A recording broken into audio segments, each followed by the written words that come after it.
Where are we at in society today? Come after me! I'm a man! I'm 40! Go ahead. Make my day. Every single week, I put my freaking heart and soul into this. I don't go out there and laugh. It's not funny. It's not fun. Nothing's funny to me. I don't want to go out there and get embarrassed on Monday Night Football in front of everybody. I think this is the beginning of a beautiful friendship. So ain't nothing changed from yesterday. Still the same person I was yesterday, and I got the same thing for you that I had yesterday. You know why I'm here.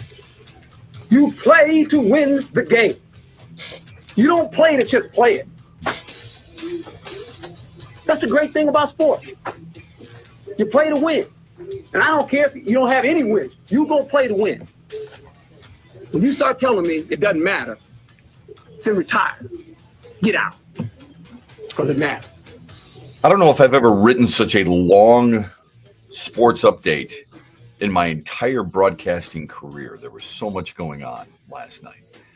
And it was really frustrating, to be honest with you. I was so fired up for sports last night and had the clicker moving, right? We were all over the place, just like you were.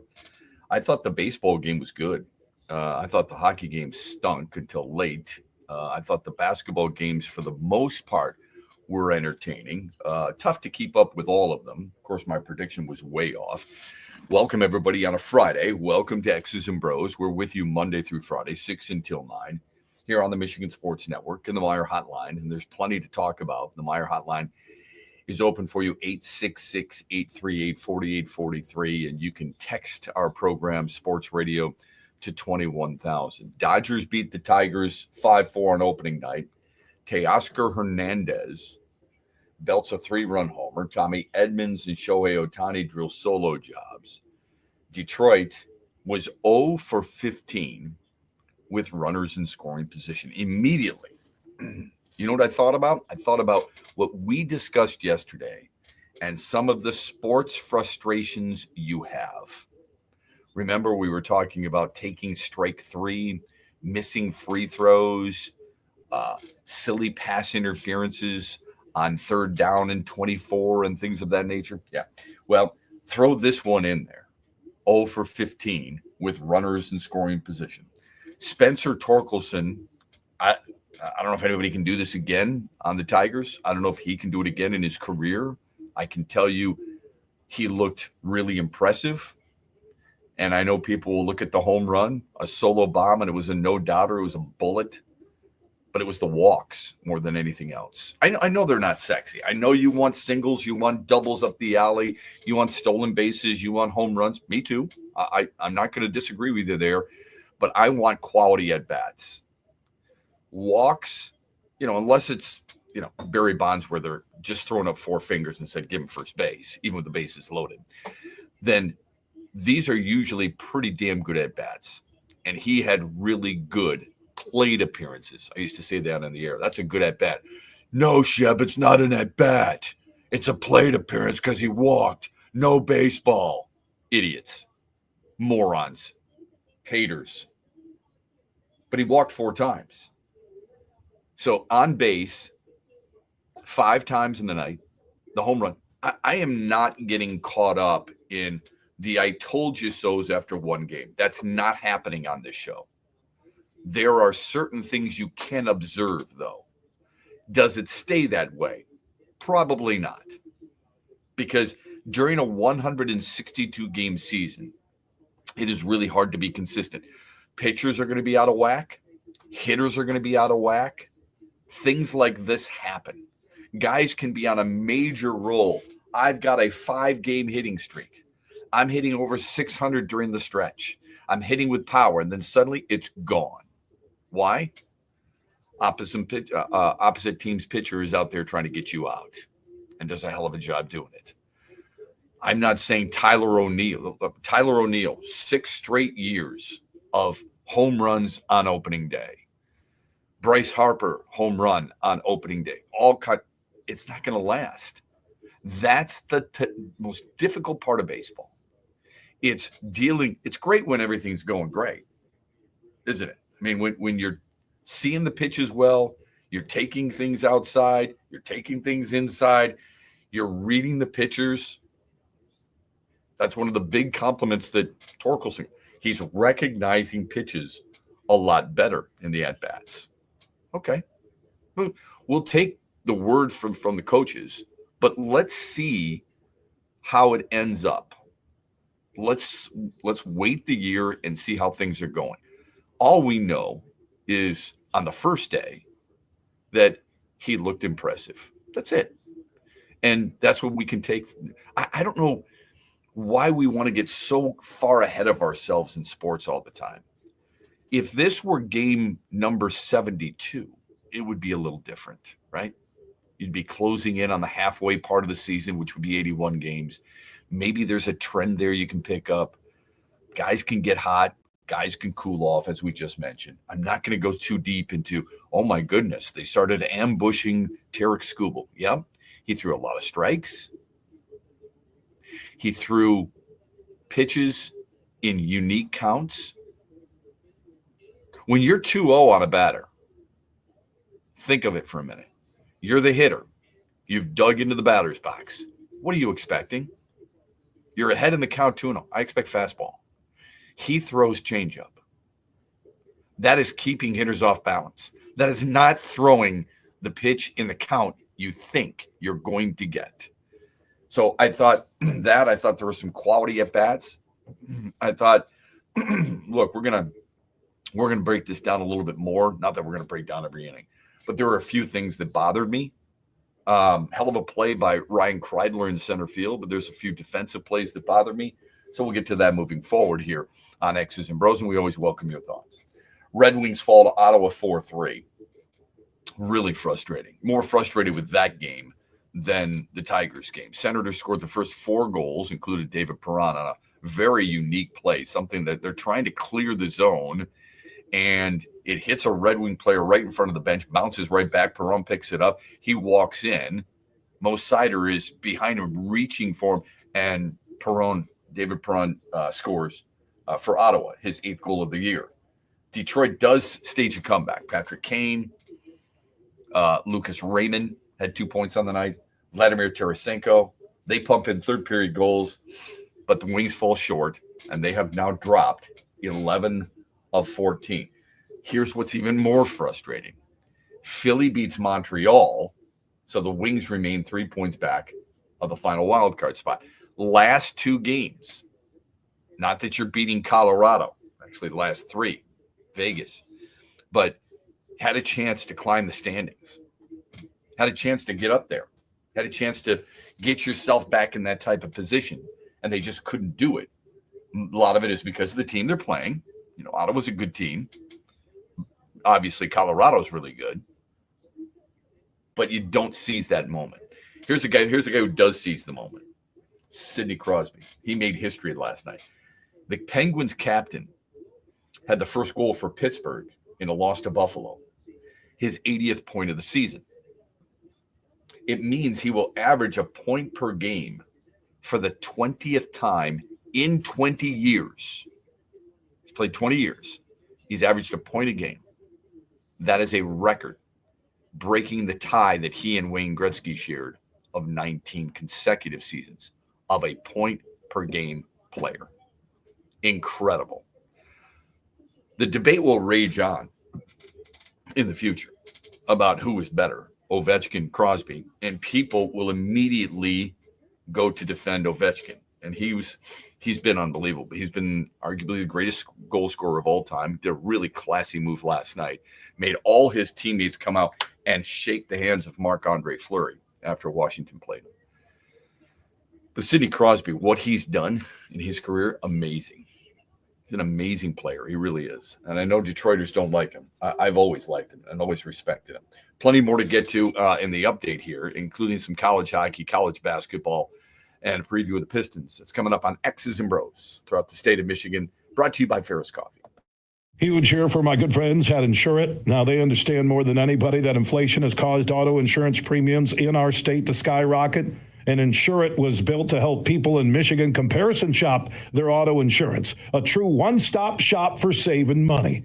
So stop overpaying. Call 231-COMPARE to get quotes today or visit insure.it. That is insure.it. Compare and save money right now. Saturday, July 26th, Rock and Roll Hall of Famers, Foreigner. Live at Soaring Eagle Casino and Resort with special guests Loverboy and Night Ranger. Tickets start at $32 and are on sale now at the box office or online at etix.com. The Soaring Eagle Summer Outdoor Concert Series welcomes Foreigner with Loverboy and Night Ranger, July 26th. Showtime, 7 p.m. SoaringEagleCasino.com. Hey, Michigan, let's go big. I'm Herman Moore, Lions All-Pro wide receiver, and I'm talking real big-time winning on the hottest slots and table games on one incredible app, Eagle Casino and Sports. Sign up now and get up to $1,500. That's right. We'll match your deposit for up to $1,500, and you'll get 100 free spins. Eagle Casino and Sports. Made in Michigan, made for Michigan. Must be 21 or older in Michigan to play. Attention Michigan fans, it isn't a Michigan game day without a Michigan-made beer. Founders Brewing Company, a proud supporter of the University of Michigan Athletics Department, has the perfect beer for you with their Michigan Pilsner. Crafted with only the best locally sourced Michigan hops and the highest quality ingredients to deliver a smooth, crisp taste. Upgrade your game day traditions with their easy drinking Michigan Pilsner. Founders Brewing Company, proud sponsor of Michigan Athletics. Welcome to Craft. Thanks for listening to X's and Bros with Matt Shepard, only on the Michigan Sports Network.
When we have 5 power plays in the first 22 minutes of the game, a couple things happen. You don't score. The other team gets a lot of confidence. Their goaltender starts to feel real good. You wonder if it'll ever happen, and you're wearing out 7, 8 players.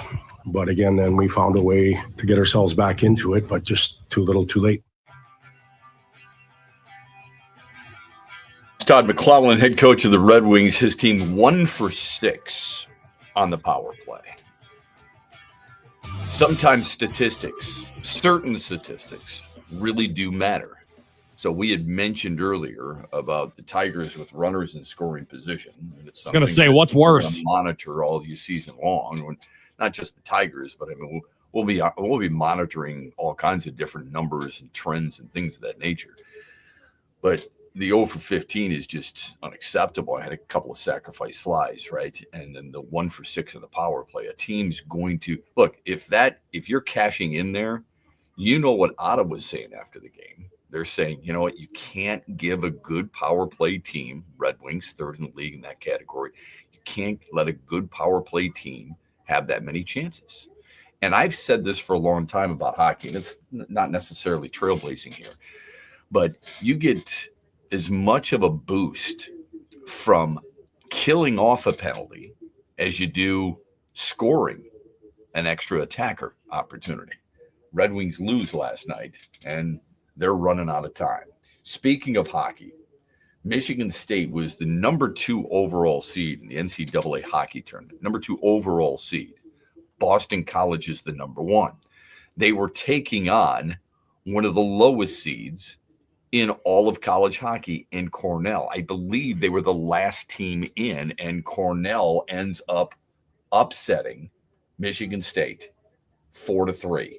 The Big Red scored twice in the 3rd with a game winner coming on the power play with 8.5 seconds remaining. Western at least gives you something to feel good about. They stayed alive. The Broncos used double overtime to beat Minnesota State 2-1, and now they will get UMass, who needed overtime to dump Minnesota. In fact, the Big Ten teams are out. Minnesota's out, Ohio State is out, Michigan State is out. Really disappointing. Pistons will welcome Cleveland to town. The Cavs have won the 3 previous meetings, 2 of them very comfortable margins. Detroit has won 4 of 5 coming in. A win would triple their win total from a year ago, becoming the first team to ever do that. Cleveland, in the meantime, beat the Spurs last night 124-116. It wasn't long ago where we were debating who would you rather see in a playoff series, Indiana or Milwaukee. My choice was Milwaukee. Indiana last night scored 162 points. That is a franchise record, 162 points. Now, they did it against a stink-up-the-joint Washington team, and Washington was getting booed mercilessly, and rightfully so.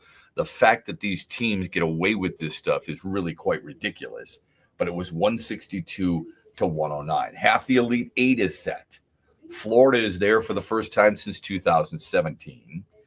They get Texas Tech next, who came from 16 points down in the second half to beat Arkansas. In fact, John Calipari, in his entire college coaching career in the NCAA tournament, was, I believe it's 35-0 when leading by 6 points or more at the half. 35-0. That's the first time his team has lost in that regard in the NCAA tournament. Duke rules Arizona. What a game that was. Cooper Flagg had 30 points. He had 7 assists, and he had 6 rebounds. And yet Arizona stood up. Unbelievable play. Arizona gave him a game despite all that. Yeah, it's awesome. Yeah, sure. I wasn't expecting that. I'm not going to lie. I thought Duke would roll. I mean, the spread on that game was 9.5. And if you're like me, if you're a betting man, you know, we were looking at a double-digit game potentially. Arizona came to play. Yeah, Arizona's got some history with them. Yeah. So and Caleb Love has some history with Duke. Yeah, and Caleb Love had 35. That's to me. Look, I thought BYU was going to upset Alabama, and look what happened. So what the hell do I know? But But I didn't find it as much of a surprise, to be honest with you. I think Arizona's a good club. Crimson Tide blow out BYU. They hit an NCAA tournament record 25 triples in that game. All right, Michigan State's going to battle Ole Miss in Atlanta tonight. Spartans are 11-2 versus non-conference opponents this year. 26-6 against teams over 500. That tells you how good they are. MSU averaging 40 rebounds per game. The Rebels averaging about 33. Meanwhile, Michigan will follow in the same arena. They're going to try and upset top-seeded Auburn in the second ever meeting between the two teams. The Tigers 14-1 against non-SEC opponents, and they've outscored their opponents by an average of better than 14 points per game. Here's our poll question. I'm not going to lie. It's not the greatest poll question. But I was watching the game against the Dodgers. Wasn't a fan of the gold lettering and gold numbers, but they do something unique because they won the World Championship a year ago. So I ask you, outside of the Tigers, who has the best home uniform? I think the Tigers have the best home uniform in sports. The English D on the white is as crisp as it gets. And I think it's the best in sports. The Red Wings are right there. And look, yes, I am biased, no question. But there are other iconic baseball uniforms. Is it the Yankees? Is it the Dodgers? Is it the Cardinals or other? And I was pressing my mind. I'm like, who else could be in the conversation? I'm sure there's plenty of people. When you're in your home city, rooting for your home team, of course you think that you've got one of the best uniforms, right? I mean, you're used to seeing it, but deep down inside, are the Pittsburgh Pirates fans? Are they really looking at their uniforms going, man, those are sharp.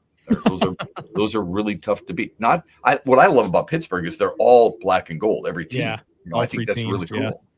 Yeah. Are the Phillies really looking at the red pinstripe with the P on the side saying, yes, that is really sharp and that can contend with some of the other classic uniforms? I would argue no, but those people and those towns probably would say yes because they're used to it and they've got great pride.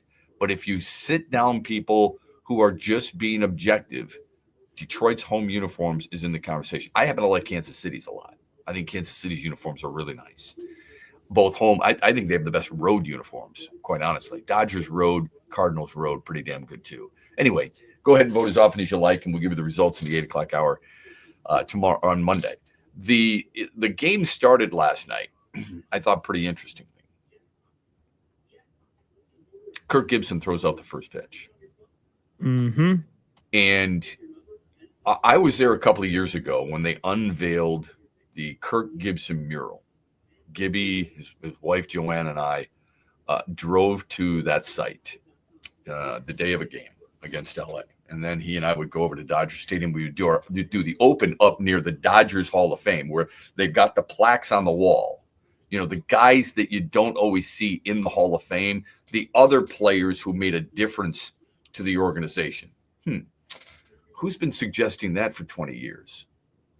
Let me think. I'll get back to you on that, on who suggested that for the Tigers for the last 20 years in Detroit radio. But anyway, I thought it was a classy move by LA. It surprised me a little bit. I talked to Gibby the other day. He didn't even mention it. But it surprised me a little bit only from the standpoint of he's done it plenty. But the way they intertwined it, I wasn't a huge fan of, like, Gibby, meet Freddie. Okay. They both had iconic home runs. That's the connection, which I think is cool in World Series history. He's a bigger deal in Los Angeles than he is in his hometown, even though he has iconic moments in Detroit. Definitely an iconic moment with the Dodgers, but an iconic moment in Detroit too. The Dodgers honor him, and they do. Who's throwing out the first pitch for the Tigers? Any idea? An actor-comedian. Good move. We'll talk baseball on the other side. X's and BrO's, brought to you by Ferris Coffee, proud sponsor of the Detroit Lions. He would cheer for my good friend Josh Garvey. Now he runs Dorn Mayhew's Grand Rapids office in downtown GR. They're one of the world's top accounting and CPA firms. Their worldwide headquarters in Troy, Michigan, on the east side of the state. If you're a business looking to work with professionals who will help you every step of the way, turn to Josh Garvey and his team at Doran Mayhew. Also, don't forget Doran Mayhew brings you Coach Beeline and Josh every Tuesday, talking hoops on the huge show across Michigan. No sticks, no pucks, no goals, and no holds barred. It's Bare Knuckles Ice Walls. Coming to Soaring Eagle Casino and Resort Saturday, June 14th. 900 square foot ice box, 90-second rounds, 2 combat fighters, and they're on skates. Bare Knuckles Ice Walls. Tickets starting at $50. On sale now at box office or etix.com. History in the making. June 14th at Soaring Eagle. Doors at 6. Show at SoaringEagleCasino.com. Bare Knuckles Ice Walls. Who needs a pub? The Freddie the Pizza Man Foundation is dedicated to providing support to families and Michigan schools touched by autism. We invite you to join us in supporting these families and schools by making a donation at FreddieThePizzaMan.com. With your donation, you can help provide essential resources that can make a real impact. Visit FreddieThePizzaMan.com to make a donation and to learn more about the foundation's mission. That's FREDI, thepizzaman.com. Together, we can make a difference. Coming right at you. The excitement you've been waiting for. Eagle Casino and Sports. The mobile casino made in Michigan, made for Michigan. Play slots and table games with live dealers at one exciting site. PlayEagle.com. Sign up today and get a match deposit up to $1,500. That's right, up to $1,500 plus 100 free spins. Eagle Casino and Sports. Go to PlayEagle.com and start winning today. Must be 21 or older and in Michigan to play.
Welcome back. X's and Bros Monday through Friday, 6 until 9. Phone number on the Meyer hotline is 866-838-4843. You can text the show Sports Radio to 21,000. They had pictures of Steve Yzerman last night at Little Caesars Arena as his team was down 3-0. Somebody captured it on social media and said, give me your thoughts on this right here. Caption this, if you will. The responses were downright nasty to funny. And of course, Steve Yzerman now in year number 6, 7, people still wondering, what are you going to do? And last night I'm thinking about this. I'm like, okay, Alex Lyon, Cam Talbot, you knew that was the combo going in. I'm trying to justify this in my mind. They're 3 points back of the second wild card. They got to jump a lot of teams, but you're running out of time. All those things go through my mind. And then I thought, we always say in other sports, I want to see the young guys play. We heard that for the Tigers for years. I want to see the young guys out there playing. Okay, fair enough. How come we don't say that about Sebastian Cossa? Why? I know you've seen him just a brief moment, right? He's got to win. A brief moment. He was sent back down to Grand Rapids again. Do we truly believe this is a tough way to go, right? With a general manager and a head coach. They're trying to keep a room and win. Their team still believes they've got a shot. Numbers in the standings would tell you they do, right? Absolutely. It's not looking good, but they have it. On the other hand, do you believe either one of those goalies is going to be here next year? No. Okay. So that's the tightrope you have to walk. Yeah, it's tough, isn't it? And that kid, if you expect that kid to come in and be your number one next year, that's going to be a problem. Would you agree with that? Yeah, because there's no. All right. Yeah. So if you agree with that, then no question, he's going to be at least your number 2.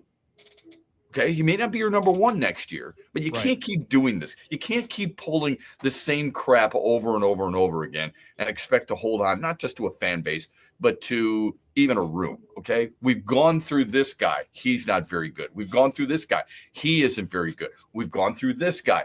He's in and out of here, right? All these things. Meanwhile, Marc-Andre Fleury continues to win. Anyway, if he's going to be at least your number 2 next year, and he's not going to play every day, this is what we used to hear about young players. Why is he going down to the minors, Shep? Well, they want him to play every day. Oh, so Justin Henry Malloy doesn't make the team for Manuel Margot because they want him to play every day. All right, that's the excuse, period. Sebastian Cossa is not going to play every day next year because he's not going to be your number 1 unless he earns it right away, and that will be a tough thing to do because you want to be careful with him. This is what coaches and general managers have always told me for the last 25 years. You got to be careful with him, right? Ease him into the role. Fair enough. If he's going to be the number 2 next year, why not be the number 2 now? How's it any different? Because they're 3 points back? Yes. Is the guy in net right now, whether it be Alex Lyon or Cam Talbot, have they been difference makers? Have they been so good? I'm not saying they're the reason they're losing, all right? The reason they're losing is because they're not very good up front and they're not very good on the back end, okay? I hate to tell you that. And I know we love the young guys. We love Soderblom, okay? We love Raymond. At some point, these guys are going to stop being young, but this is what we love Sider, right? We love Edvinson. We love a lot of these guys. I'm okay with that. I'm just asking, if you've got those young guys and you see them improving, Albert Johansson's improved. He looks good. What is it about Cossa that we're not seeing? Have we been even allowed to see it? Not necessarily. It was just kind of frustrating for me. So a lot of people captioning this. Steve Yzerman, I don't know if he's been on the hot seat. I don't know if it's fair to say that because this team had been in contention for the most part. His draft picks have been really good. His free agent signings have been crap. And his goalie signings have been crap. Is that fair? I mean, do most people feel that way? I think Cam Talbot's been pretty good. I think people are coming around on that idea. I think it's finally. They might be late, but they're coming around. I don't care if they're late or not. I'm just wondering if people are doing it. There's too many times we want to be first when you really should wait and be right. Sure. And even though I was frustrated at the time, look, I've been frustrated at a lot of things, and I'm not always right. All right. I may be completely wrong about the Gleyber Torres signing and the Alex Cobb signing and even the Tommy Kahnle signing, even though I liked it. I may be wrong about all those. I hope I'm not. I hope I'm right about the Kahnle signing. I hope I'm wrong about Gleyber Torres. I hope he has a hell of a year. Okay. 2 balls yesterday, should have gotten 2 in the third inning. I texted you right away. Should have made those defense. A good second baseman makes those plays. The single by Ohtani should have been fielded. Somebody who plays their position would have fielded. Jimenez, formerly of Cleveland, makes that play. Good second baseman make that play. But I hope I'm wrong, okay? I hope he has pop. I hope he breaks through. I hope everything's really good, okay? But with the Red Wings and some of those signings and some of those long-term signings, Hall, Mott, players like that, you're like, I don't understand what he's doing. It feels like, oh my gosh, I've got to do something. And that's the frustrating thing. But speaking of hockey, there are 12 teams. As of earlier this week, 12 teams. This is where hockey's gained some momentum. Good for the sport. 12 teams that have reached 100% capacity in all their home games. On average, 100%. Vegas, Minnesota, Boston, Nashville, Carolina, Colorado, Seattle, Toronto, Montreal, Tampa, Dallas, Edmonton, all at 100% capacity. Night in and night out, they are playing in front of a jam-packed arena. And for the Red Wings, it's at 99.2%. So good for them. Let's get to the phone lines. The Meyer hotline, 866-838-4843. Now the challenge is you've got to get the people who aren't buying those season tickets, aren't there every single night. Those are the same people on a regular basis. Now you got to get the people who aren't always hockey fans. How do you get them in? Let's go to the phone lines on this Friday morning. Who do we have today? We've got Freddie on a Friday with some thoughts on Sebastian Cossa. Freddie, how are you, bud? Hey, Shep. I have just one quick thing on Cossa. It's funny you brought up that tweet. I captioned that. I captioned that tweet yesterday with Sheila Hamp holding her hands in her head Thanksgiving Day. Oh yeah. I just thought it was perfect. But Red Wings, time to bring in Chris Spielman. But anyways, real quick on Cossa, and I'll let you go. I remember a game this year against Buffalo. He came in. Lalone brought him in. They were losing. They brought him in. He ended up winning the game. The Wings won the game. He got his first career win. Mm-hmm. And the best thing out of that game was the interview after the game with Dylan Larkin. He was smiling from ear to ear, and all he could talk about was Cossa and how this team rallied around the young guy, and they won that game for him. And he was sent down the very next day, and they've been pulling him like a yo-yo ever since, and this team hasn't done anything. So Dylan Larkin is the captain. He said it. They rallied around the young guy, and I don't know what they're doing. I mean, you can't equate it to a guy like Jahmyr Gibbs because they're probably about the same age. Could you imagine Jahmyr Gibbs not being called up and not playing? I know it's two different sports, but yeah, it's a tough comparison. Yeah, but I know. I hear what you're saying. I mean, thank you, Freddie. Have a great weekend. Had 12 saves in that game. I think people forget he was one of 2 first-round picks for Steve Yzerman that year in the 2021 draft. The other was Simon Edvinsson. He was drafted 6th overall. So it's a pretty good first round if indeed Sebastian Cossa comes out as a good player. Give him a chance. That was the Owen Power draft, by the way. Was Matt Berniers in there? I don't know. He wasn't in there. But that was Owen Power, who came from Michigan. Who was the other? Yeah, Matty Berniers was right behind him. Yeah. So 2 Michigan guys drafted back to back. I don't want to be the quote unquote fan guy who is telling you, here's an idea. Let's get the young guys in there for the sake of getting them in there. Nope, that's not it. I want young guys if they deserve to be in there. And when you call a guy up like this a couple of times, I'd like to at least see him in there. Even if you're going to send him back down. I don't want him just sitting there with a baseball cap. You can do that on X's and BrO's. Let's get to some texts. What do we got? Sidney Crosby is great. As a Red Wings fan, wish he was ours. Yeah. He is great. No doubt. One of the greatest. Yep. Is he the greatest Pittsburgh Penguin of all time? People in Pittsburgh would know that better than I. He's broken plenty of Mario Lemieux's records. Remember, Mario Lemieux had cancer for crying out loud. I go Lemieux for sure. Jaromir Jagr is in that conversation, of course. But Sidney Crosby is one of the greatest players of all time.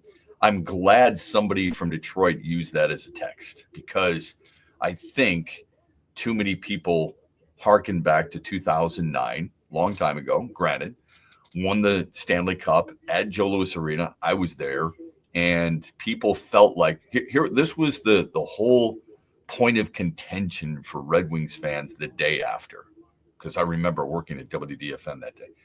You know what? He took too long to get to center ice to shake Nick Lidstrom's hand. He left him sitting there waiting. I'm thinking, hold on a second. We are really nitpicking here. Just a minute. Have you seen Detroit's Stanley Cup celebrations? I said, that's ridiculous. It's not. Is he a little bit of a whiner? Yep, he is. He's gotten better as the years have gone by.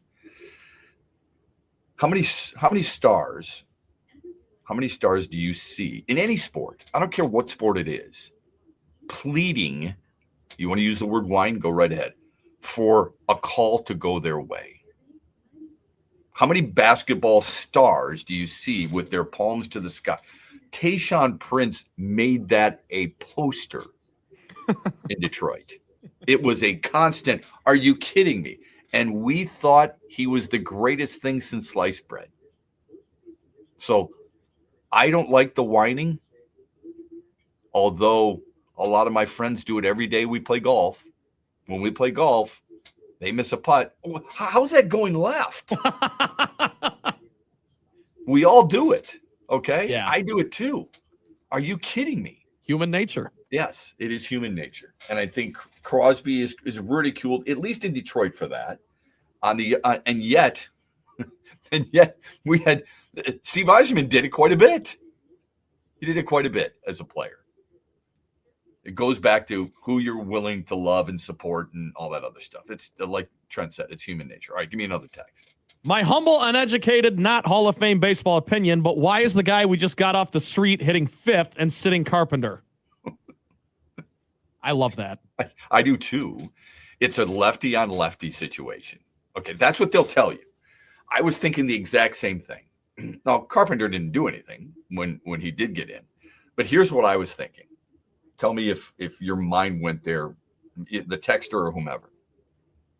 You're going to play Colt Keith. Now, Colt Keith in 80 ABs, I believe, against lefties last year, hit over 300. So there's something, right? I believe that's the case. That's what I heard. Let me double check. Sounds right. But I think that was the case. All right. That was my thought. My thought is you're going to play Colt Keith, a lefty, against a lefty starter in Blake Snell. And Blake Snell is really good. I told you this yesterday in the preview. It's great that we love Tarek Skubal. He's the best pitcher on the planet. Blake Snell is pretty damn good too. Blake Snell, when you've got a guy who's, 1-2 Cy Youngs, you're doing something right. He had 82 ABs last year and batted .305. Colt Keith did against lefties. All right. Does that help you? Probably not. This was my thinking. Kerry Carpenter, who I like a lot. Okay. This team, I've said it time and time again. What do they need? They need power, don't they? Absolutely. He provides the power. He's not Vladimir Guerrero Jr., but he provides power. All right. Last year, Kerry Carpenter, small sample size, 28 at-bats against lefties, hit 107. He had an on-base percentage of 194. When I say we, I use myself in that too, okay? Because I'm the one who was just with the texter. I'm not picking on the texter here. Are we so blind because we like him and because he adds power that we believe he deserves to be in there no matter what? In his career, Kerry Carpenter has 119 at-bats against lefties. You may not think it's enough. I'm just giving you stats. His lifetime batting average against lefties is 202. His on-base percentage in his career against lefties is 286. That doesn't work. And that's just it. That's what Hinch is looking at. That's right? the whole thing. The lefties in the lineup, Riley Green, he's not coming out. Colt Keith, not coming out. Everybody else is a righty. Kreidler's in center, he's a righty. Margot's a righty in right. Andy Ibanez, good at third base, righty. Javier Baez, twitch. Second base, what do you got? You got Gleyber Torres and you got Jake Rogers. You had two lefties in the lineup. Of course, you're going to go Green and Colt Keith. Again, small sample size. But if you're going to tell me, Shep, that's a small sample size for Colt Keith, well, him and same with Kerry Carpenter. All right, that's fine. But look at what Colt Keith did against lefties. You can't deny that. That's the way AJ Hinch manages. You may not like it, but it's the reason he was in the finals for Manager of the Year, and it's the reason that he got his team to the postseason last year. I understand the frustration, though. On its face, it's frustrating, but it does make sense when you dig into the numbers, and that's what he is looking at, and he can, anytime he wants, point back to that and justify the move. But as a fan, if you're just watching it at surface level, you're like, why isn't Kerry Carpenter in the lineup? Right. He's your best power hitter. And Riley Green, I would argue Torkelson's your best power hitter. Riley Green, he's a 260 lifetime hitter against lefties. You'll take that, especially because he plays such good defense. Phone number on the Meyer hotline is 866-838-4843. The text line is Sports Radio to 21,000. We have more text and more baseball discussion on the other side. This hour of X's and Bros is probably brought to you by Ferris Coffee. We're back with hour number 2 after this. Huge here for the Michigan High School Athletic Association. You can stay up to date on the latest from Lansing 24/7 at MHSAA.com, at MHSAA on Twitter, and MHSAA on Facebook. The latest news, press releases, and stories connected to every high school in the state of Michigan, available for you 24/7 from the Michigan High School Athletic Association. Log on to MHSAA.com, at MHSAA on Twitter, and MHSAA on Facebook. And if you're looking for archive boys and girls high school sports, MHSAA.TV. That's MHSAA.TV. 24/7, everything you need to know about high school sports in Michigan. Log on to MHSAA.com. Sumo, sushi, and sake. May 31st at Soaring Eagle Casino and Resort. Witness a thrilling sumo exhibition and enjoy a curated tasting of sushi, sake, and Asian-inspired cocktails. 2 premium VIP packages available, pricing as low as $59. Performance only. Full pricing options and details at SoaringEagleCasino.com. Experience sumo, sushi, and sake. 7 p.m. May 31st at Soaring Eagle Casino and Resort. The Freddie the Pizza Man Foundation is dedicated to providing support to families and Michigan schools touched by autism. We invite you to join us in supporting these families and schools by making a donation at FreddyThePizzaMan.com. With your donation, you can help provide essential resources that can make a real impact. Visit FreddyThePizzaMan.com to make a donation and to learn more about the foundation's mission. That's FREDI, thepizzaman.com. Together, we can make a difference. Hey, Michigan, let's go big. I'm Herman Moore, Lions All-Pro wide receiver, and I'm talking real big-time winning on the hottest slots and table games on one incredible app, Eagle Casino and Sports.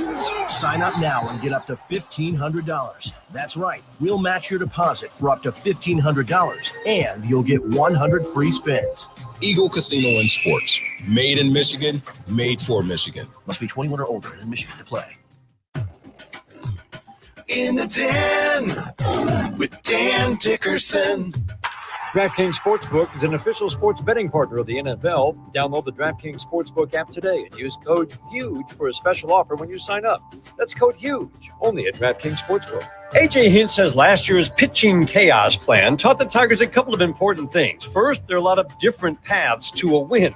Pitching chaos, he says, was a strategy, not an inconvenience. And secondly, Hinch said it showed this organization values players' strengths to the highest degree of any place he's been, which allows you, he says, to look at players differently, see what they can do as opposed to what they can't. That belief is now serving the Tigers very well as they deal with injuries to their top three center fielders. They put Ryan Kreidler, an infielder by trade, out in center field because they've seen him play center field during spring training at a major league level. Scott Harris says the next few weeks are going to be tough. They're going to have to get creative to find ways to win. It's going to be a daunting task, but the Tigers have been here before.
don't know if you saw this yesterday, but Adam Silver, who is the commissioner of the NBA, has basically come out and said, we don't know what we're doing when it comes to our All-Star game. Ouch.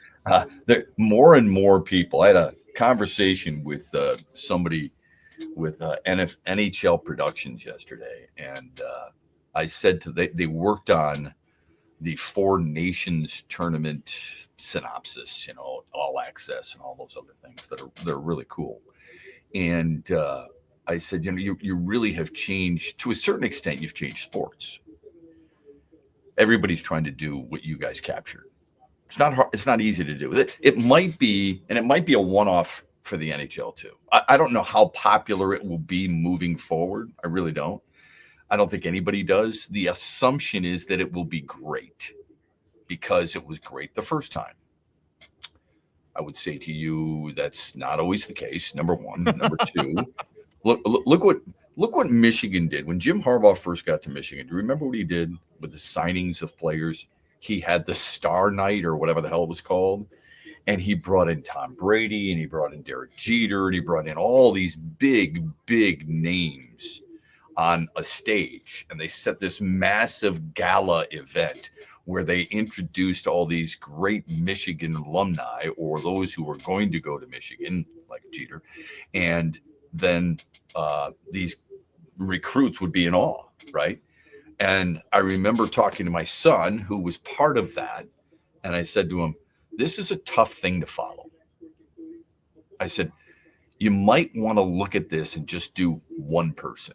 Instead of bringing them all together on one night, just do one per year. That way you can continue to keep that train on the tracks. Having them all come at once, how do you follow this up? So maybe, just maybe, the Four Nations tournament it's going to be really hard to duplicate. The passion, the love, the exposure, all the emotion that are associated with it. But it might be, they might be able to do it. I hope they can. It's like the Ryder Cup. You love the Ryder Cup, right? I do too. Yes. It's every but they other don't year. overdo it. Yeah, year, right? It's not overdone. You know what else is every other year? The President's Cup.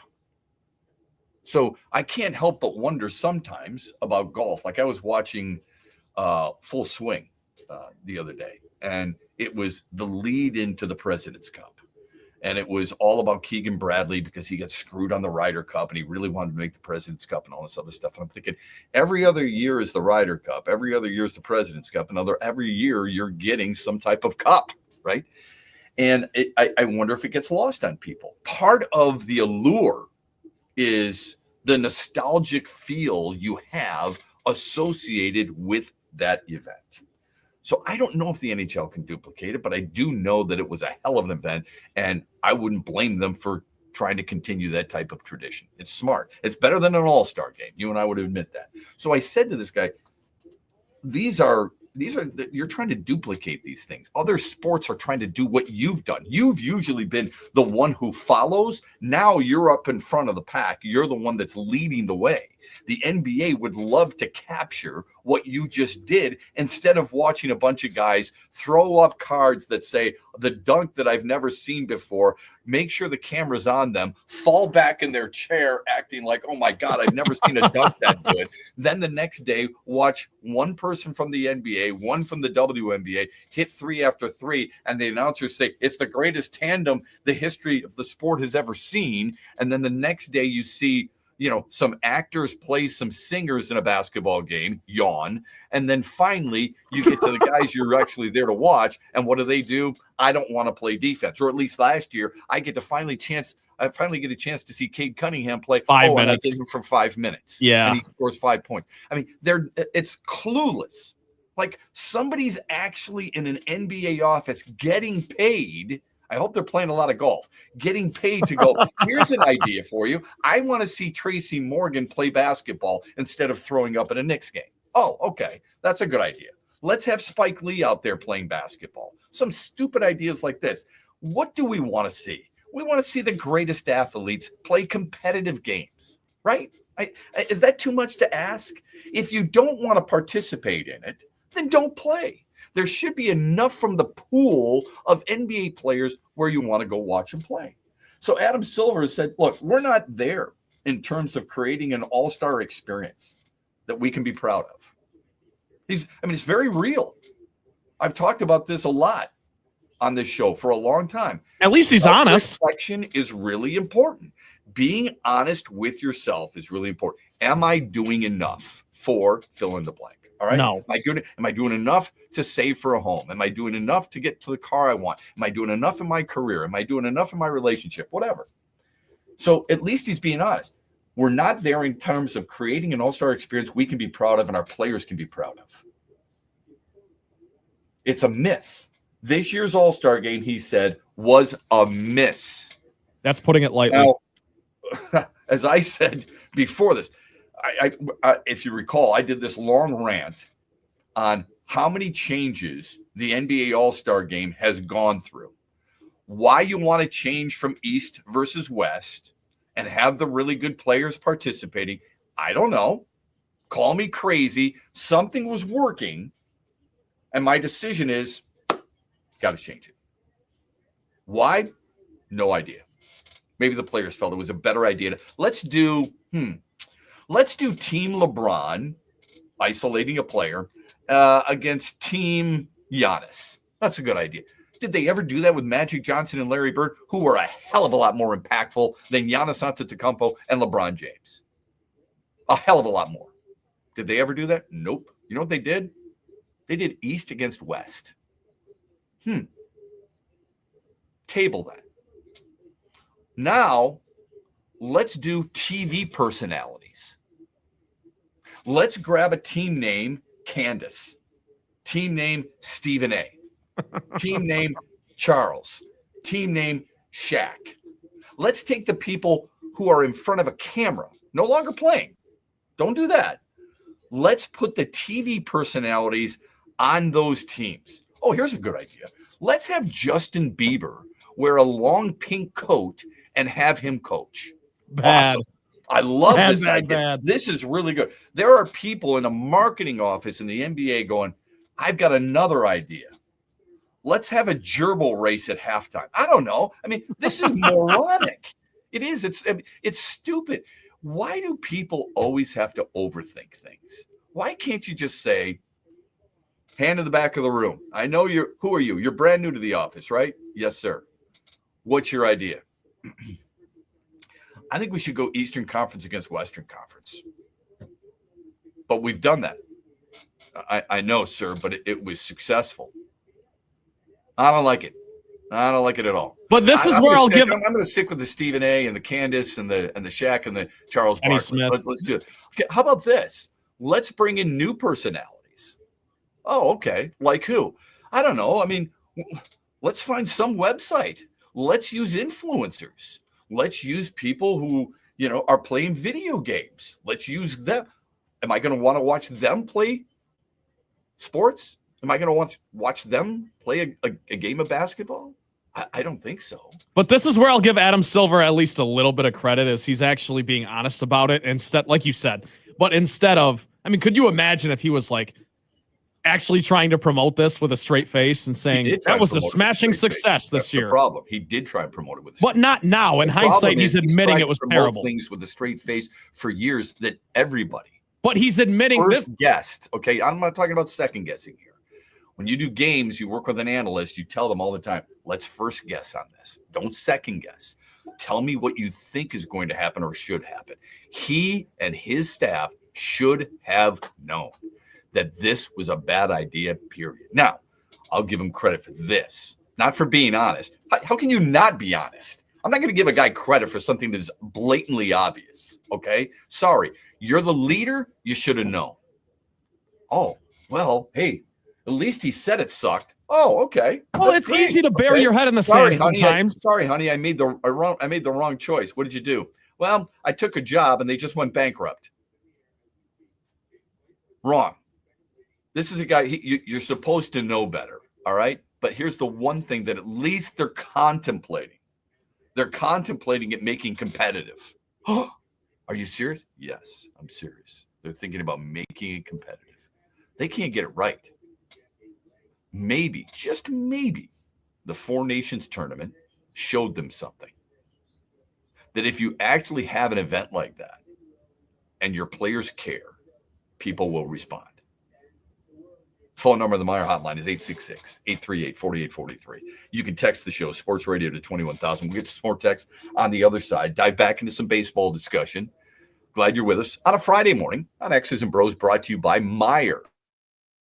At Meyer, we work hard to bring more of the good life to your life so you can bring home more perfectly plump and flavorful produce picked for precise freshness, beautifully marbled beyond brag-worthy certified Angus beef, and more must-have money-saving M-Perks rewards. Because saving more on local favorites is good, but bringing home more of what you love in every trip, that's the good life. We do more to make life a good deal better at Meyer. Huge here for my good friends from Insure It. Now, they understand inflation is driving up the cost of everything here in the state of Michigan, including auto insurance, but you don't have to overpay any longer. Insure It helps Michigan drivers compare quotes fast so you can find the best deal on a rate and start saving today. Call 231-COMPARE now or visit insure.it.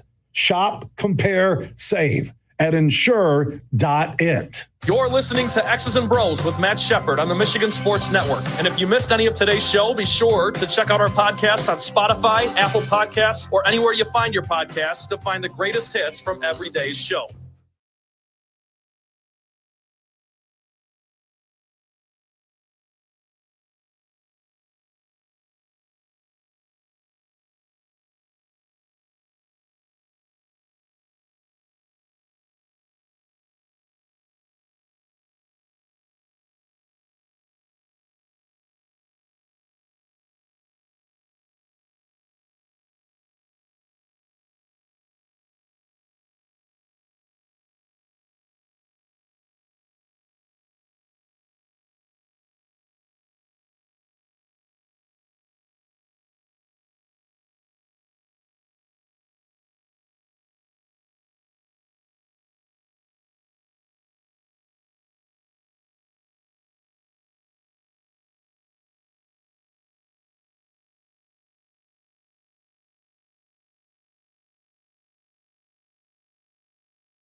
This is Stevie Nicks, right? It's not Fleetwood It is Mac. Stevie Nicks. And a fun fact, this is Prince playing the synthesizers. Is it really? Yes. She has a crazy story about it.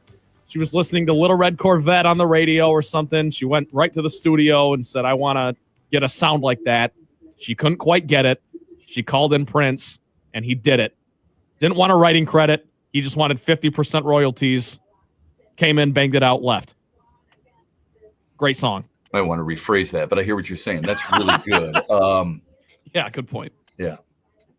Stevie Nicks, old lady now. When she was young, and I was much younger, she was it. Well, one of them. Lita Ford was it. To a certain extent, it sure wouldn't be now. To a certain extent, Joan Jett. All right. Sure won't be now. Obviously, the Wilson girls. Hart. Yeah. Yeah. But yeah, Stevie Nicks. Yeah, me and my buddies, we had a thing for her. There's no doubt about it. She was really good. There's something mysterious about her, though. She looked like an odd duck, personality-wise. But in a badass way. Yeah, in a badass way. And she's a hell of a singer and incredible success, obviously, with Fleetwood Mac and her solo career too.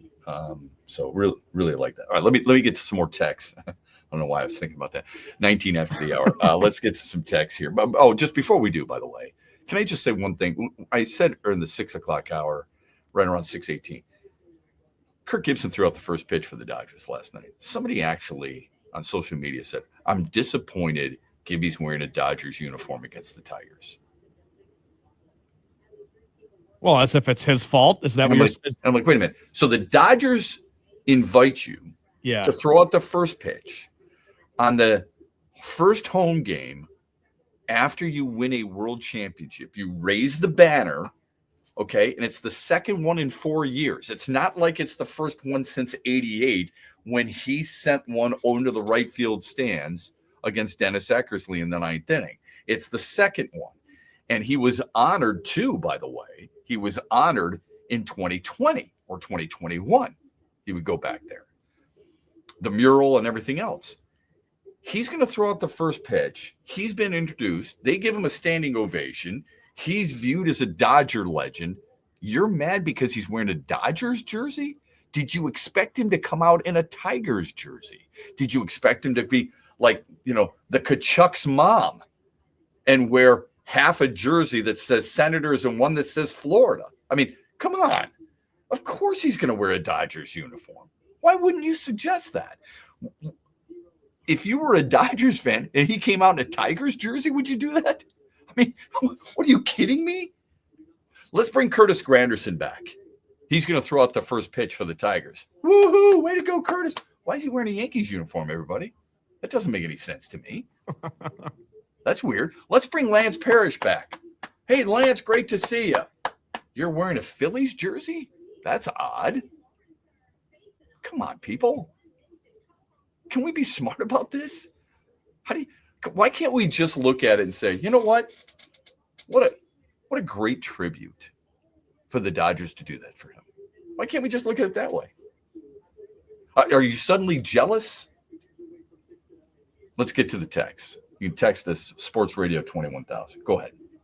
Talking about the NBA All-Star Game, they say, what is so complicated about U.S. versus the rest of the world? The NBA is so proud of how global they are. The players would have motivation in this setup to play hard. Great text. And you said that months ago, Shep. You said they should just go USA versus world. There's enough global stars to make it work. It's not that hard. Luka Doncic, Nikola Jokic. We overthink it. He says, this is what Adam Silver said. The breaks were too long, and I get it. It was an opportunity to celebrate TNT. Are you kidding me? You celebrate your television partner? So you bring in Kenny Smith and Shaquille O'Neal and Charles Barkley and Candace Parker. That's what you're doing? So anybody who's your partner, NBC is going to be the partner next year. We're going to have Team Tirico, right? We're going to have Team Hicks, Dan Hicks. He's a golfer, but covers golf. So what? Why does it matter? Let's just bring in all the NBA. Why don't we go old school and honor Dick Enberg and bring him on, and Al McGuire, since they called the Michigan State, Indiana State 1979 national championship game. That would actually be pretty cool. I just don't understand that. Yeah, actually, it would be great. He said the long stoppage in play in that final game didn't work for anyone, so we're a bit back to the drawing board. He says NBC's excited about taking on the All-Star game moving forward, and that being part of NBC's Olympic coverage could become part of the changes. Back to the drawing board. You've got to vet as many ideas as you can, right? If you don't have one good idea, you got to have a lot of ideas. I would love the texter to buy a plane ticket to New York. I would offer to pay for it, but we need more advertisers on this show. Buy a ticket to New York, ask to be part of the meeting. It could be really quick. Okay, we're talking about a Steve Martin trains, planes, and automobiles type deal. You're in the meeting, you give your opinion, and then you're gone.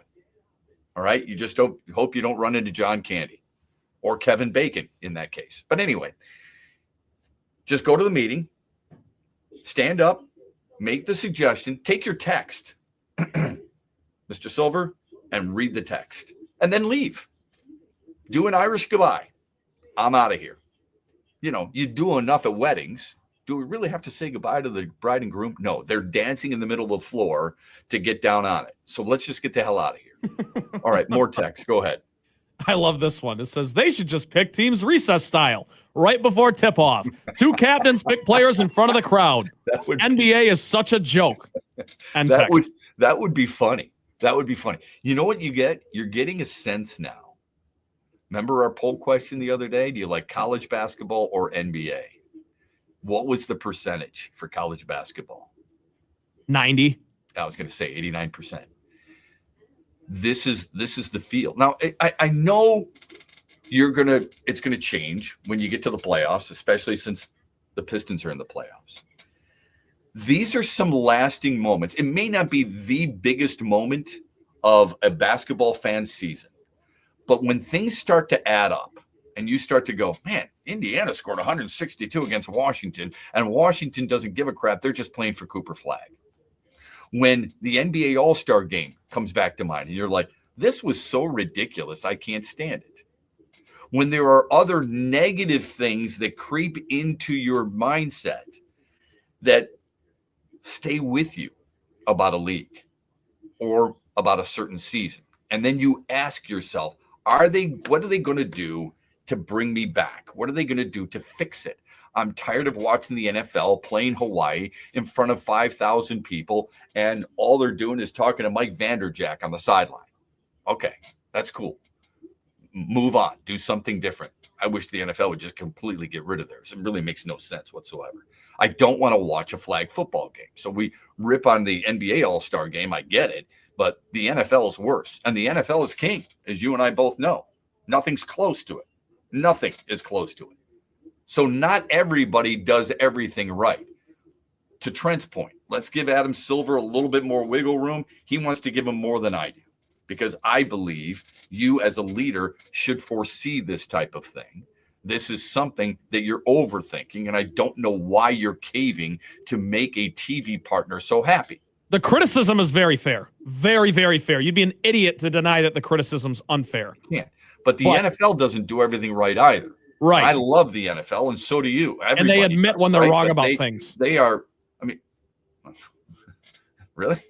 It's not everything. It's been a couple of years now where they're playing flag football, okay? I don't think that's not what people want to watch. And if I were a broadcast partner, I would be like, wait a minute, this isn't what we paid for.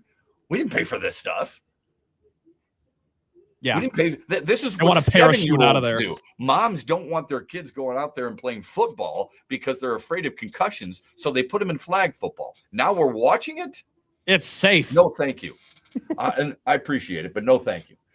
More text to get to on the other side. A very strange compliment from a college coach to one of the local teams, which to me is a little bit of a reach. And USA Today came out with the best ballparks in Major League Baseball. Do you think Comerica Park is in it? We'll get to all that and more coming up in the final hour and a half here of X's and Bros. Or this hour is brought to you by our friends at Meyer. Huge here for my good friends at Insurate. Now, we know inflation is making everything expensive, including your auto insurance. But what if you could instantly compare rates and find big savings? At Insurate, they make shopping for auto insurance fast and easy. One call gets you multiple quotes. Call 231-COMPARE now or visit insure.it.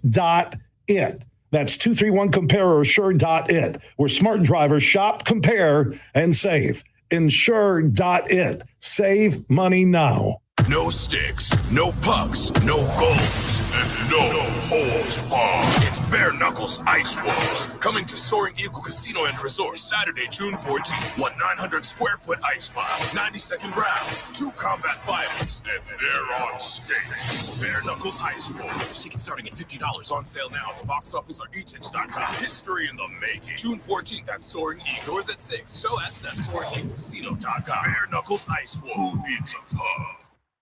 The Freddie the Pizza Man Foundation is dedicated to providing support to families and Michigan schools touched by autism. We invite you to join us in supporting these families and schools by making a donation at freddythepizzaman.com. With your donation, you can help provide essential resources that can make a real impact. Visit freddythepizzaman.com to make a donation and to learn more about the foundation's mission. That's FREDI thepizzaman.com. Together, we can make a difference. Thanks for listening to X's and Bros with Matt Shepard, only on the Michigan Sports Network.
I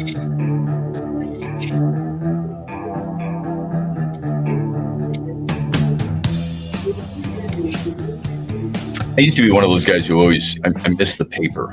I miss having the physical paper in my hands, you know, and be able to read and flip back and forth, because that's the way I'd always, you know, growing up. And the beauty of not having that anymore is it forces you to read a lot of different websites, you know, and I read a lot at night of the different websites, and I try to find what I would consider interesting topics for us to discuss. And I want to get to some text coming up here in a moment, 35 after the hour on X's and Bros, Monday through Friday, 6 until 9. This was interesting. The Athletic wrote an article, and it's entitled NBA All-Surprise Team. And I thought, I wonder if there's a piston on this NBA All-Surprise Team. And before I looked at it, I thought, who would be the surprise? Just because I'm surprised doesn't mean that From the national perspective, people are surprised. And I get it. Okay. I shouldn't expect them to be. I'm just wondering aloud to myself yesterday when looking through this, who's been a surprise for you? Malik Beasley. Okay. That's exactly where my mind went. It's Malik Beasley. And then you got to think about this though. Like, did you remember Malik Beasley at all? Before he got to the Pistons, how aware of Malik Beasley were you? Like I've told you, only as a LeBron fan, I remember him being on the Lakers a couple of years ago, but that's it. I mean, I didn't watch him on the Bucks. I didn't watch him on the Nuggets. Like, this is... Yeah, he was only the Lakers once for 1 year. That's what I mean. That's the only reason I knew who he was. Yeah. He's shooting a higher rate of threes than ever in his career. He's already the single season 3-point maker in Pistons history, which I think is surprising. I think it's more surprising that it was Sadiq Bey, for crying out loud. Yeah, it goes to show how the game is played these days. Beasley overall. But here's a guy who's, I mean, he's averaged 20 points per game in his career, you know. He's averaged 19.5 points per game in his career. There's been 2 different occasions where he's averaged more points per game in a career than he has this year. Playing 27.5 minutes. I mean, should we really be surprised? Milwaukee last year, he played almost 30 minutes a game. So why am I so surprised? So after looking that up, I thought, okay, it's not Malik Beasley. Just because it's our thought doesn't mean it should be anybody else's. So I thought of Sar Thompson. He's missed a lot of time this year, so perhaps not. I couldn't come up with anybody. So then I scroll, and I see the first team, all-surprise team, nobody from the Pistons on there. The second team, I stop. Like, wow, really? After Josh Giddey and Peyton Pritchard, good one. It's another reason, as soon as I hit Peyton Pritchard, I thought to myself, well, Malik Beasley might be on it after all. After Jalen Wells from Memphis, you see Isaiah Stewart. Oh, I would never have guessed that. Nor I. Isaiah Stewart, averaging 6 points and 5.5 rebounds a game. I'm sorry. They didn't write Beef Stew. They wrote Isaiah Stewart, if that's okay. They put his name. So here's what they write. Beef Stew's it's Stewart's numbers are down across the board. Playing time, scoring, and rebounding, all of it. He's not starting anymore. He's also a better player than ever. Okay. Pistons are the NBA's surprise team. Absolutely. That's true. Yep. There's no doubt about that, right? I mean, you and I would both agree. Here's a guy here's a team. Nobody expected this. You and I thought it would be better, right? We expected 30 wins. Yeah. We expected more than 30. We didn't give a specific number. Before the season began, you and I didn't give a specific number, but we did say more than 30. Yeah, there you go. So there's no doubt that this is a team that is surprising. Just because the team is surprising, though, doesn't mean you have to pick somebody from that team. Last year, he averaged 11 points per game. The year before, he averaged 11 points per game. In fact, his rebounds and scoring are at a career low. Every year he's been in the league, 21, 22, 23, 24. His points per game were higher, his rebounds per game were higher, and his minutes per game were higher. Would you say a better way to phrase it, instead of saying he's a better player than ever, is his role is defined more clearly than ever? I would say he's accepted his role, but did he not accept his role before? Here's what I think, and this is, I could be way wrong. I think people view him as the tough guy in Detroit. And you know how I always say certain franchises have certain monikers associated with them? Yes. We always think Edmonton Oilers are going to be super fast. And they were when Gretzky played, and Coffey and Curry and all those guys, right? Even Messier to a certain extent, Connor McDavid. We just view them as a fast team. I think Winnipeg is a lot like that too. I think the Pistons are viewed by so many people as, think about their championships. Bad boys. It's a great marketing tool. It's fantastic. Who didn't have a Bad Boys t-shirt? I had a Bad Boys hat. All those things, right? We loved it. We embraced it. Even the 2004 championship team, what did we view? Going to work. It's a hard hat type mentality. Isaiah Stewart embodies that. So people think, oh, this dude is he's Pistons throwback. That's what he is. And then, of course, with the nickname Beef Stew, and then the I'm going to fight you for every single pick or foul you put on display. That's what it is. Anyway, they write, Detroit is finally playing him at his natural position, ignoring his 6'8" height and using him as a full-time center, where he has become one of the league's premier defensive big men. I don't think he's one of the premier defensive players in the league. Am I wrong? I think he's a really, really good post defender. I don't know if I'd go as far as to say he's a premier defender in the league. I'm with you on that. But I do think he's very, very good. He's the Pistons' anchor. There's a huge difference between very good and premier. Yeah, exactly. I agree. That's the one word that I struggle with. And I know people roll their eyes. They're like, oh, my God, you get so nitpicky. I'm sorry. He's always been physical, always competitive, but before the season, his best defensive trait was his quick feet. Stewart could switch on to smaller players and keep up with them. But like the Pistons once were, he was chaotic. He'd get caught out of position too often. Now, height be damned. He is a deterrent at the basket.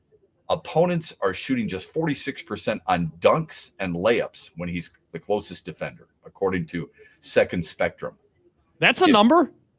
I mean, that apparently it is. I mean, that's what they're backing this up with. Baseball has leaked into other sports where we can take certain situations and just explode them in your mind with numbers, right?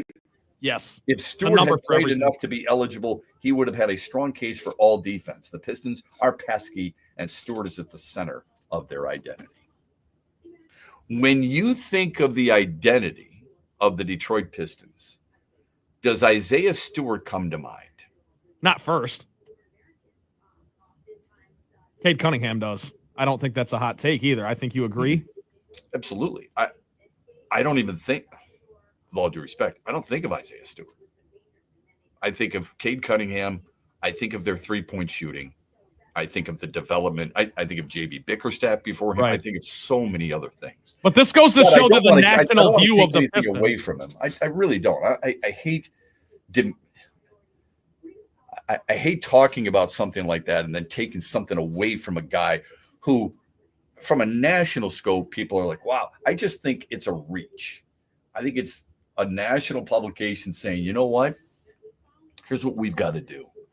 This team is the biggest surprise in basketball. We've got to have somebody on there from this team. And when you look down the numbers, like you and I just were talking about, we immediately thought it was Malik Beasley. It is not Malik Beasley. But if I'm not going to pick Malik Beasley as a surprise because of what he's done in the past, where his numbers have been better, why am I going to assume that it's okay for Isaiah Stewart to be there when his numbers aren't better either? You're right. It seems a little forced, but it goes to show that the national perspective, people want to tie the Pistons to defense and nastiness and grit, for lack of a better term, right? So Isaiah Stewart is where they're There it is. For lack of a better term. But I get it. You know, I it's wanna like know how many it's like you times said, people use the word grit.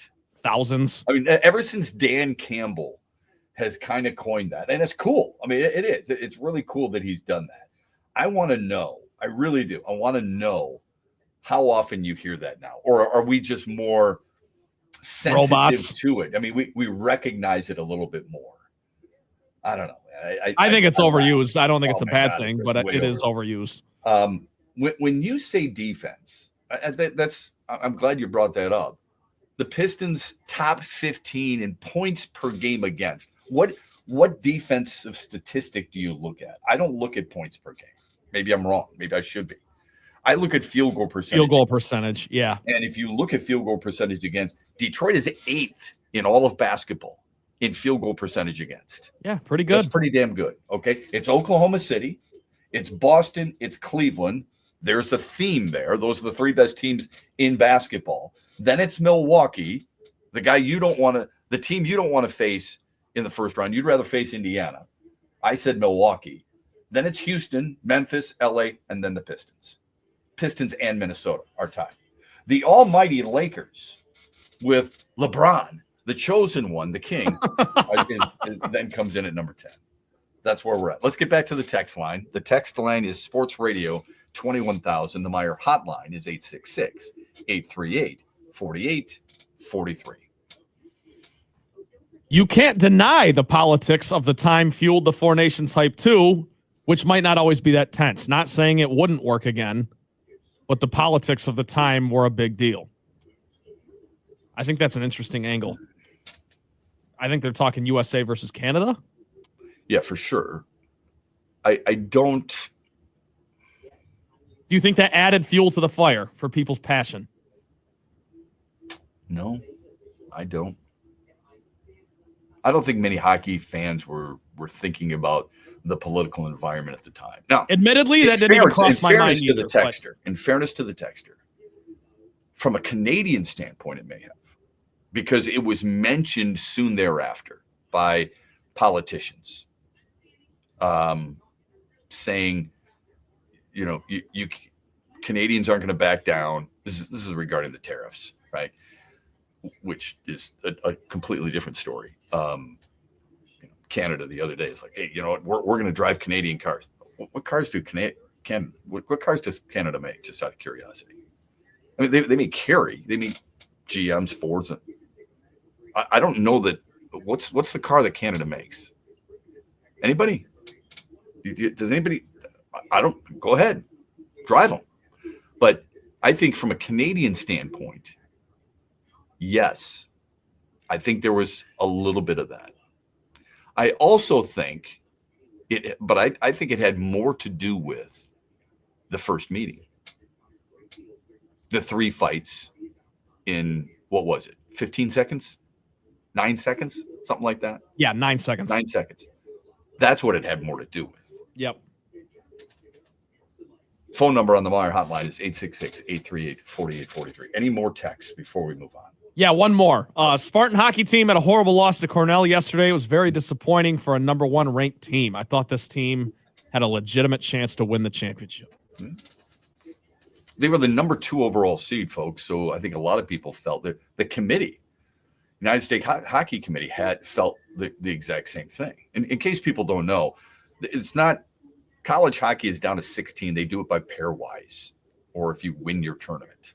Michigan State became the first team in Big Ten history to win the Big Ten hockey tournament in back-to-back years. Only Boston College had a higher seeding than MSU. MSU was the number 2 overall seed. They're taking on the lowest seed in Cornell, and they're playing in Toledo, their backyard, roughly. I mean, you'd have to have a lot of acres for it to be your backyard, but you understand what I'm saying. They were really close to home, right? They had everything going for them. Trey Augustine, you could argue, best goalie in America. I don't know every goalie. I'm not gonna reel off Quinnipiac's goalie. I'm sorry. I don't have that information in front of me. But I do know as a 2nd-round pick and how much the Red Wings like him. He's probably done at MSU. I would hope he's done at MSU. I hope he gets into the Red Wings system quickly. I hope next year he's playing in Grand Rapids and Sebastian Cossa is playing in Detroit. My guess is that will be the case. But they had all those things going for them. and it still didn't work out. They had a lead going into the third period, and it still didn't work out. That is extremely frustrating. I wanted all the Big Ten teams to advance.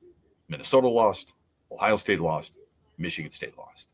That is a bad, bad loss. If you take that sport, and you have to be a bit of a geek to follow it, but if you take that sport and you equate it, that is like Duke losing in the first round. Maybe unfair because it's field of 64. But Duke this year, Auburn's the number 1 overall seed, Duke's the number 2 overall seed, Duke losing in the Sweet 16. Losing to a team you have no business losing to. Yeah, and the bottom maybe, line. Maybe even not even losing. I would argue this. Not even losing to Arizona last night. It would have been losing the round before. Yep. Okay. Hockey is different because goalies make a massive difference. You can get puck luck constantly. You have power plays, all those different things. We get it. I understand it. But goalies are supposed to make a difference, and it's supposed to be Trey Augustine. Very frustrating for me because I thought the same thing. Not that I'm going to sit there and handicap. I still think Boston College is the best team in America. I was hoping that they would get there, that they would go deep.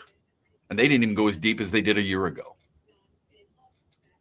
And to not have the Big Ten represented is really too bad. So I'm with you on that.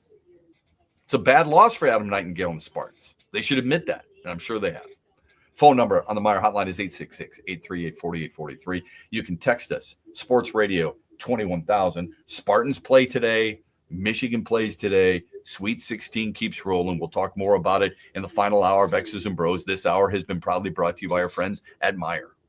Huge here for my good friends, the Godfather, Ronnie and Drew at Impact Power Sports. Now, they're located on 14 Mile Road in Rockford, just north of GR. They service the entire state, family-owned business. They've been in operation since 2015, and what they provide, custom golf carts, or you need a golf cart for your home, the lake house, business, an event, ATVs, UTVs, e-bikes, and also they have the best service team in Michigan when it comes to fixing your golf cart, your ATV, your UTV, and more. What you need to do is follow Impact Power Sports on Facebook and also stop by and see the Godfather and Drew at Impact Power Sports on 14 Mile Road in Rockford, just north of GR. Go see the Godfather and Drew today at Impact Power Sports. In the Den with Dan Dickerson. DraftKings Sportsbook is an official sports betting partner of the NFL. Download the DraftKings Sportsbook app today and use code HUGE for a special offer when you sign up. That's code HUGE, only at DraftKings Sportsbook. A.J. Hinch says last year's pitching chaos plan taught the Tigers a couple of important things. First, there are a lot of different paths to a win. Pitching chaos, he says, was a strategy, not an inconvenience. And secondly, Hinch said it showed this organization values players' strengths to the highest degree of any place he's been, which allows you, he says, to look at players differently, see what they can do as opposed to what they can't. That belief is now serving the Tigers very well as they deal with injuries to their top 3 center fielders. They put Ryan Kreidler, an infielder by trade, out in center field because they've seen him play center field during spring training at a major league level. Scott Harris says the next few weeks are going to be tough. They're going to have to get creative to find ways to win. It's going to be a daunting task, but the Tigers have been here before.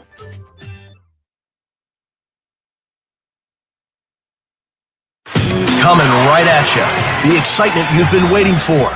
Eagle Casino and Sports, the mobile casino made in Michigan, made for Michigan. Play slots and table games with live dealers at one exciting site, playeagle.com. Sign up today and get a match deposit up to $1,500. That's right, up to $1,500 plus 100 free spins. Eagle Casino and Sports. Go to playeagle.com and start winning today. Must be 21 or older and in Michigan to play. When you're on the go, every minute of the day counts. Meyer Home Delivery and Pickup helps you make the most of every second.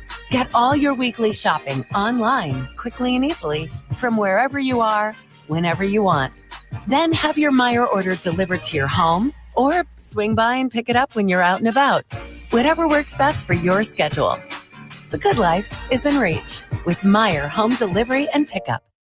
Sumo, sushi, and sake. May 31st at Soaring Eagle Casino and Resort. Witness a thrilling sumo exhibition and enjoy a curated tasting of sushi, sake, and Asian-inspired cocktails. 2 premium VIP packages available, pricing as low as $59. Performance only. Full pricing options and details at SoaringEagleCasino.com. Experience sumo, sushi, and sake. 7 p.m. May 31st at Soaring Eagle Casino and Resort.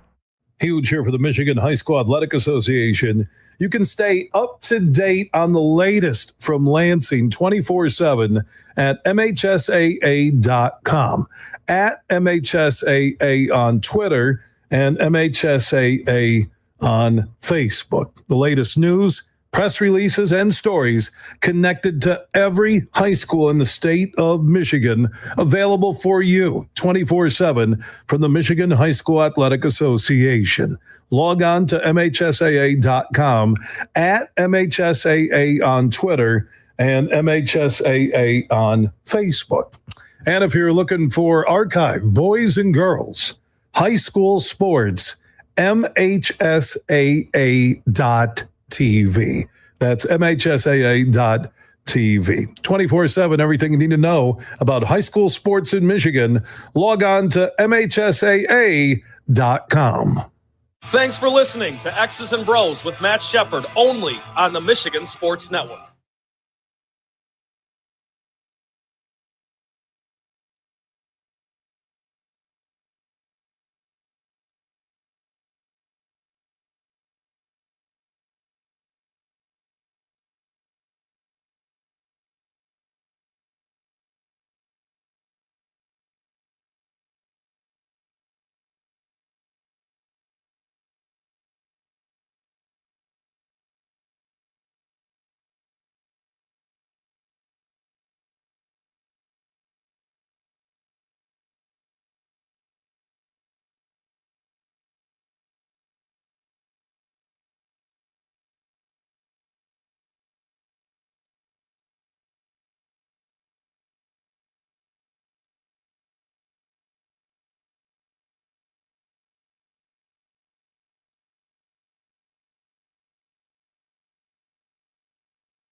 When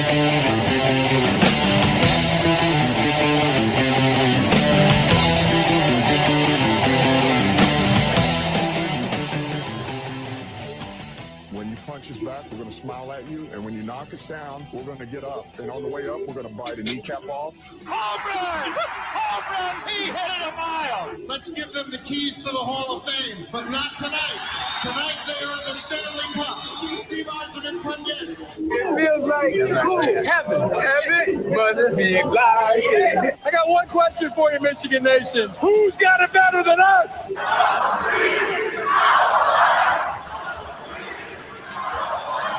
Right center field. That's got carry. It's gone. Number 500 and history for Miguel Cabrera. Touchdown, Detroit Lions. Yes. This game is over. Those puck they get. They score. Red Wings win. Detroit basketball. Final hour of the program. Glad you're with us here on X's and Bros. We're with you Monday through Friday from 6 until 9. Thanks for listening, wherever it may be. Cadillac, WKAD, The Ticket, 93.7 FM.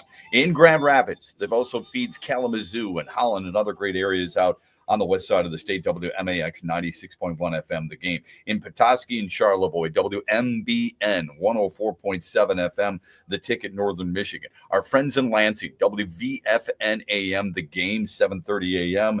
And in Traverse City, WKAD 93.7 FM, The Ticket. Maybe you're watching us stream live on X at XB Mornings, on YouTube, and on Facebook at X's and Bros. The phone number on the Meyer hotline, 866-838-4843. You can text the show Sports Radio to 21,000. I was saying this the other day about the portal. This was after Tom Izzo's quote-unquote rant. It was just an answer to a question. It was a great answer. It was a passionate answer. It's something that everybody should embrace and love, right? But somebody brought up a really good point. A friend of ours, Rafael Davis, who I've called games with on Big Ten Network, and does a really good job in studio for the network as well, and was a guest here on X's and Bros at the beginning of the Big Ten season, said this: if the portal shouldn't be open until after the tournament is over, and I would agree with that, then, and that's for the kids and the program. All right, that's not just for the program, but that's for the kids. Kids want to be Penn State's backup quarterback. Remember last year could not be part of their push into the postseason, into the playoffs, because he had a certain window that he needed to take advantage of, knowing he was going to transfer. But he wanted to be there. And James Franklin came out. I'm not a big James Franklin fan, but James Franklin came out and said, this is not fair to the kid. It's not like he wants to bail on his team, but he has to. This is the rules that we live by. It's the same thing in college basketball. But Rafael Davis says if the portal shouldn't be open until after the tournament is over, then coaches shouldn't be able to change jobs until after the tournament too, right? Absolutely. No question. There should be some type of integrity associated with this. And then he writes, or are we just worried about controlling the kids still? Is it really about controlling the kids? I mean, do you really think it's about controlling kids when they are jumping from school to school on a regular basis? Is that not enough for you? That's ridiculous. Now, I don't know if he's referring to Kevin Willard or not. You know who Kevin Willard is, right? He's the head coach of the University of Maryland, and he was the Seton Hall head coach before he went to College Park. Got his team to the Sweet 16. They end up losing to Florida last night. Somebody asked him, and this is what happens when these things have a groundswell of notoriety to them.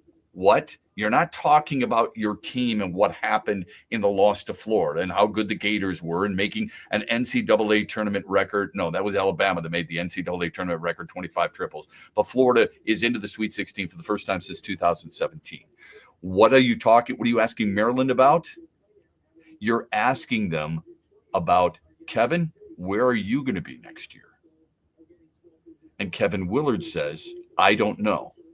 Nobody believes that. His exact words.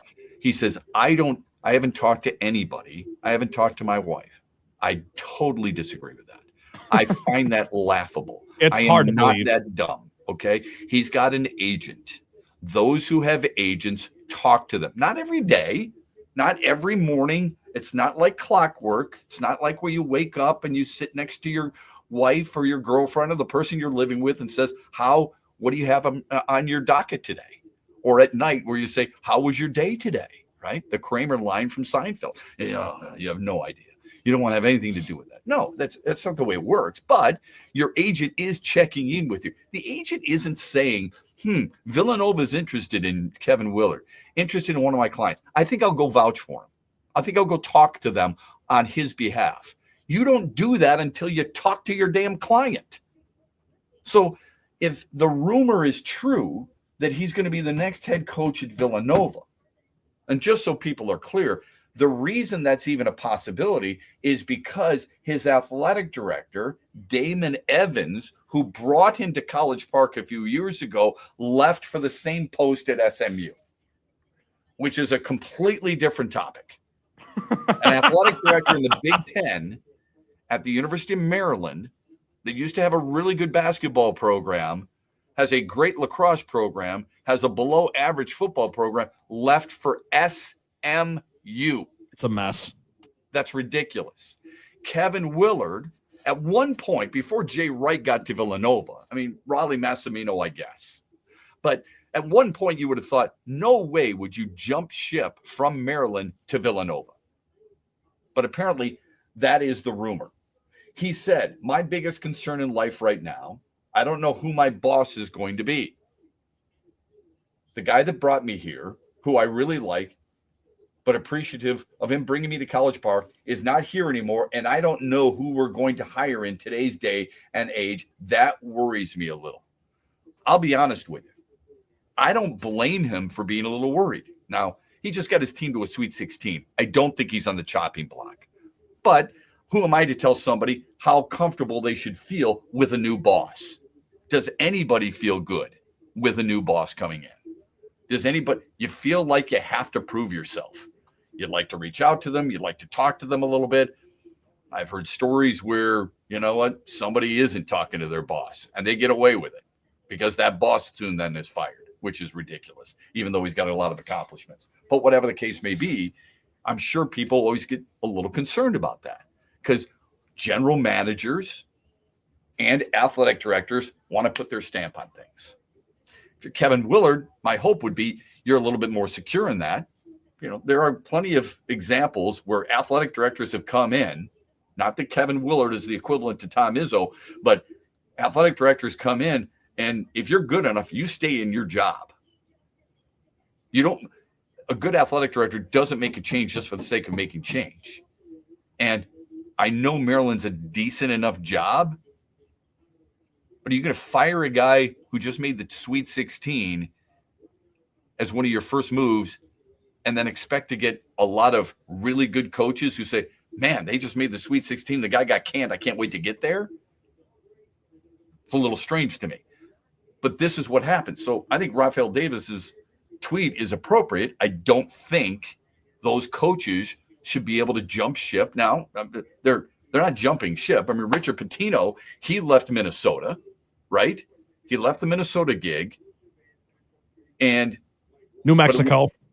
New Mexico. I apologize. He left from Minnesota to New Mexico. And now, but he left, his team had already been eliminated. And then it was announced. The problem is the speculation around it comes from a place that most people would trust. It comes from the school that's about to hire him. And you've got that when that stuff is leaked, that's where the problem stems from. Can we expect coaches not to talk to other programs during the tournament? I think it's fair to expect that. Unfortunately, you're never going to get it. This goes way back way. Bill Frieder left Michigan for Arizona State, and his team was in the NCAA tournament or embarking on the NCAA tournament. And that's when Bo Schembechler said, sorry, a Michigan guy is going to coach a Michigan team.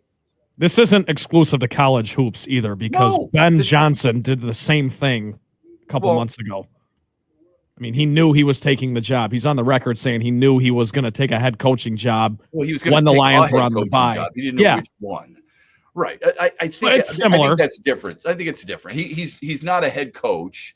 He's not. It's not obviously. It's not college, and the expectation for Ben Johnson and Aaron Glenn and other people of that ilk is to take the next step, is to get a better job, to get a head coaching job. He'd never been a head coach. Kevin Willard's got a job, and it's a solid job, and he's done a really good job there so far at Maryland.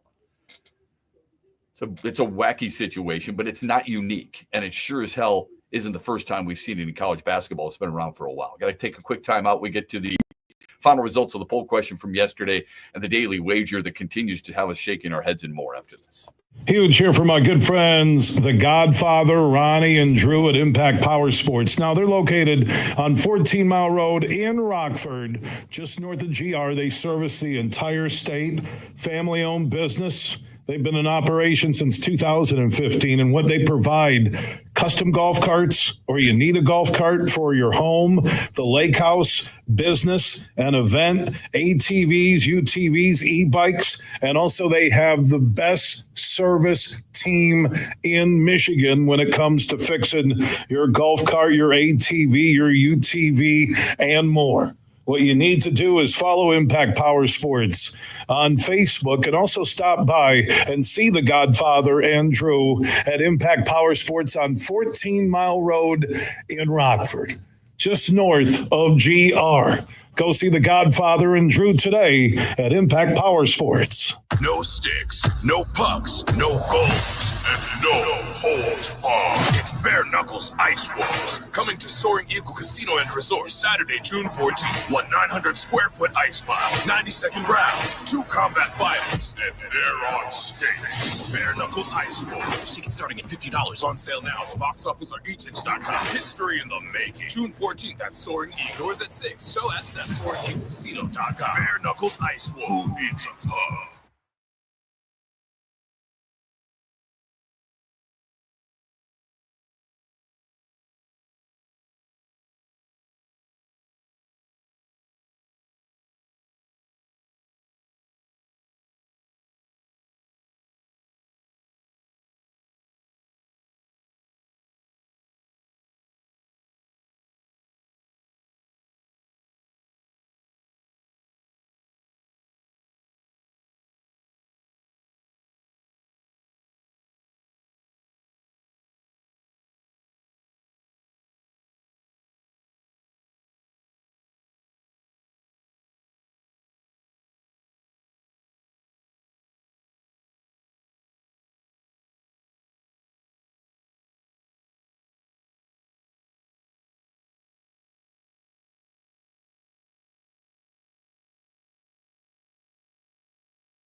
18 after the hour. Welcome back. Very kind of a nice compliment from Bruce Pearl, the head coach at Auburn, about Michigan's bigs. But I think he went just a little bit overboard. We have a tendency, I think, to compare. I hate comparisons with college athletes to pros. I hate the comparison of young pros to Hall of Famers. I think it's unfair. I've gotten into the trap too, where I've asked somebody, who does he remind you of? And immediately that signals I'm looking for you to compare somebody. Not everybody is comparable. But Bruce Pearl, whose team plays Michigan later on today at Atlanta, Michigan State plays Ole Miss, and then right after, it'll be interesting to see if Michigan is there watching MSU and how they feel about it, and vice versa. Now, Michigan State may say, you know what, I'm so tired, I'm going back to the hotel, and I'm going to have something to eat, and I'm going to get a good night's sleep. I'm going to look at film, and I'm going to get ready for the next game. I guess that's how I think it's Michigan go State's going. I think Michigan State's going to win, but and especially because Michigan State could play Michigan. That could be the next game. So maybe they do stick around. They've already seen them twice. So what difference does it make? But maybe they're there. I don't know. Tom Izzo has told us before. He supports the Big Ten. He wants the Big Ten to win. Okay, I'll take him at his word. If they happen to lose, if State happens to win and Michigan happens to lose, there's got to be a part of it that goes. But that would be natural with rivals, right? Bruce Pearl said, as Michigan gets ready to play Auburn, the number one overall seed, he was talking about the bigs, Danny Wolf and Vlad Golden. Both have been the key for Michigan this year. That's not a stretch. Golden averaging 17 points, 7 rebounds, 1.5 blocks per game. Second team All Big Ten. Thought he should have been first team.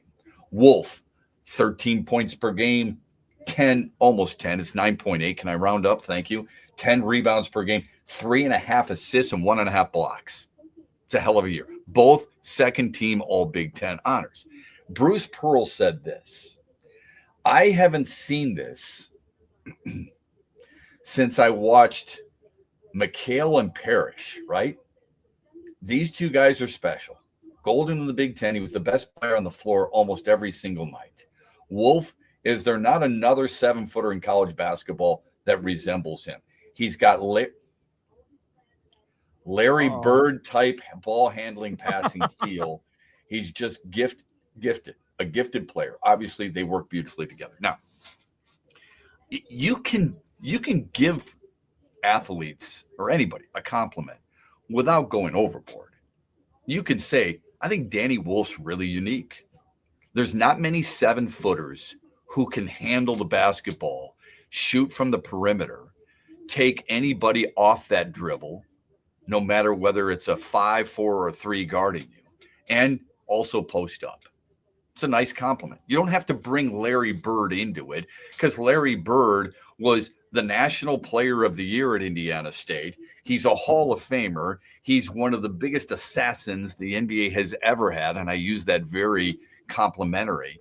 He's one of the greatest players to ever play. I mentioned this the other day. There was actually a game against Portland in his NBA career where he actually challenged himself during the game, played left-handed. This is not the playground where I have such an advantage over you that I have to do everything left-handed. This isn't the playground where me and my friends used to say right field is out because we don't have enough guys. This is Larry Bird against some of the greatest players on earth, and he says to himself, I've scored 27 points right-handed. I'm going to see what I can do left-handed. He pumps in 20. Scores 47 on the night against Portland. And you're comparing Danny Wolf, who transferred from Yale, is a second-team All-Big Ten member, and might be drafted in the first round. Do you think this is gamesmanship by Bruce Pearl? I think this is I almost said sickness, and it's not fair. In our society, where we feel like everybody has to be compared to one of the greatest players they've ever seen. I mentioned this yesterday. Jeff Passan of ESPN sat down Juan Soto. Who's the best hitter in baseball? And he said, myself. I love the confidence. Do I agree? Not necessarily. but he believes in himself. I'm fine with that. Then they said, okay, other than you, who would it be?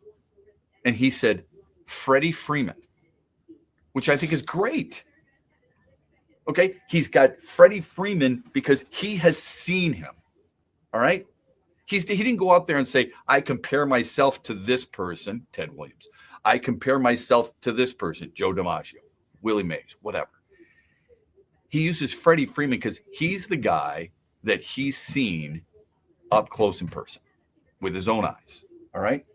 Why Bruce Pearl has to go to that extent, and compare, McHale and Parrish, really? I don't know. Could you use Sampson and Elijah? I mean, they were Tim Duncan, recent, David Robinson. Okay. Could you do Tim Duncan and David Robinson? Could you? There's a lot of bigs. Why even go to the NBA is my point. If you want to say, in all my years of coaching, I can't think of another duo, front court duo, 2 7-footers who are as versatile and impactful as these guys. I'd have to really think long and hard about that, but I don't think I've run into that.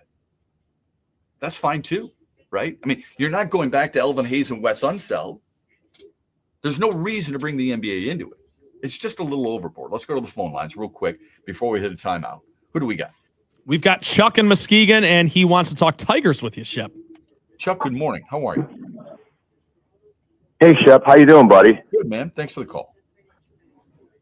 Yeah. Hey, I just started listening here a couple minutes ago, but I had a question for you.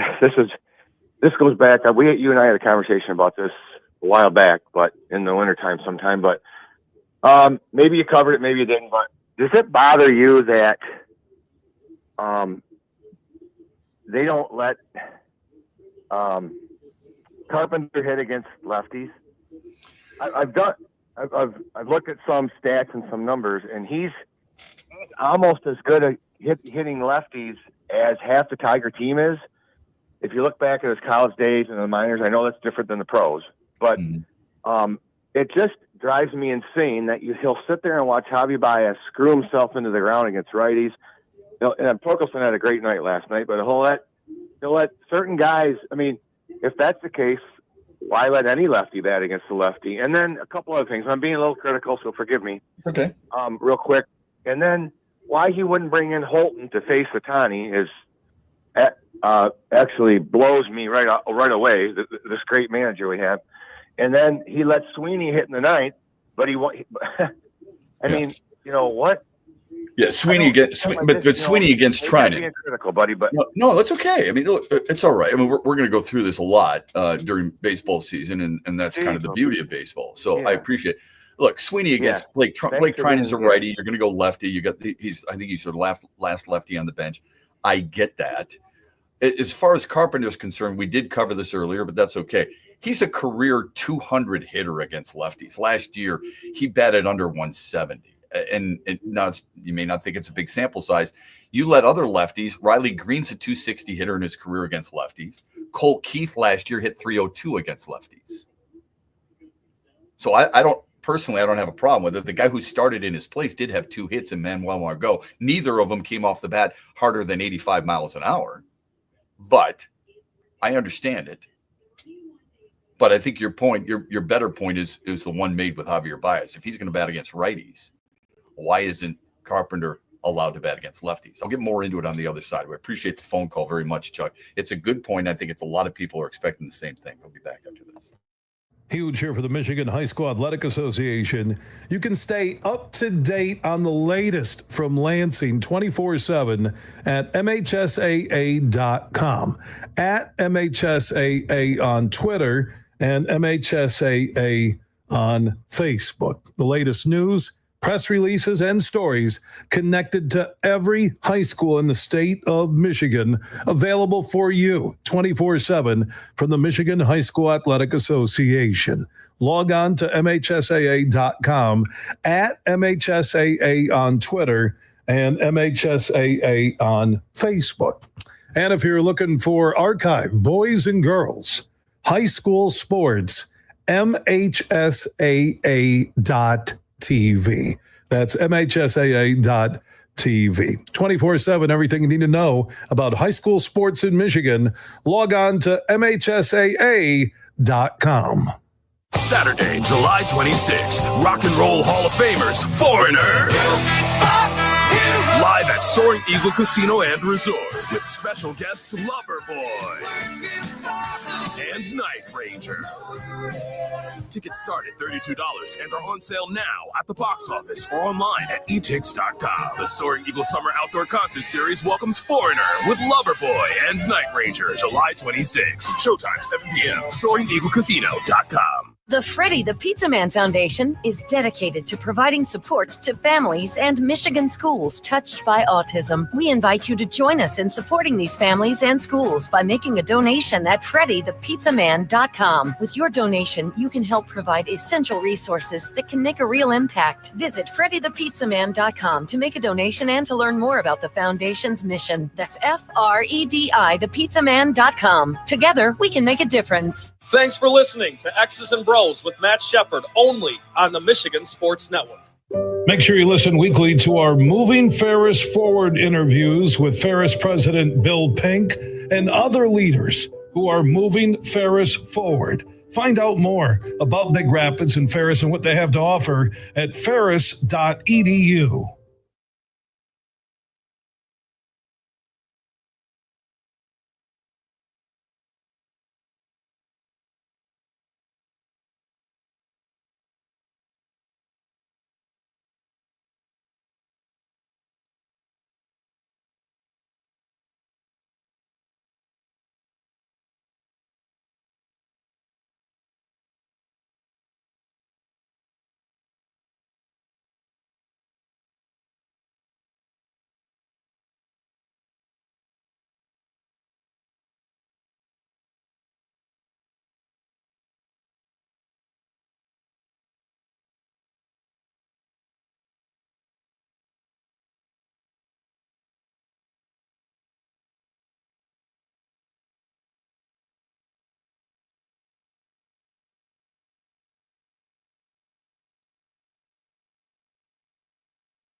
let's just keep it real. No fluff here. Whenever you have a chance to compete against the best, it's an opportunity for your program. It's more than a game. How can we stack up with these teams that are programs, not just teams? So I think Coach is one of the best that's ever done this. He's on my Mount Rushmore. He's adapted over the years. College basketball has changed in his 30-plus year career. What's the common denominator of Michigan State? Coach Izzo.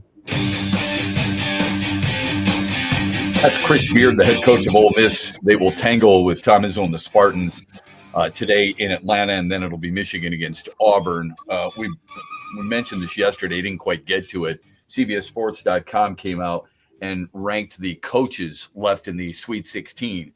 Izzo, no surprises, at number 1. Chris Beard, by the way, was at number 15. Kevin Willard, who we just got done talking about at Maryland, was dead last.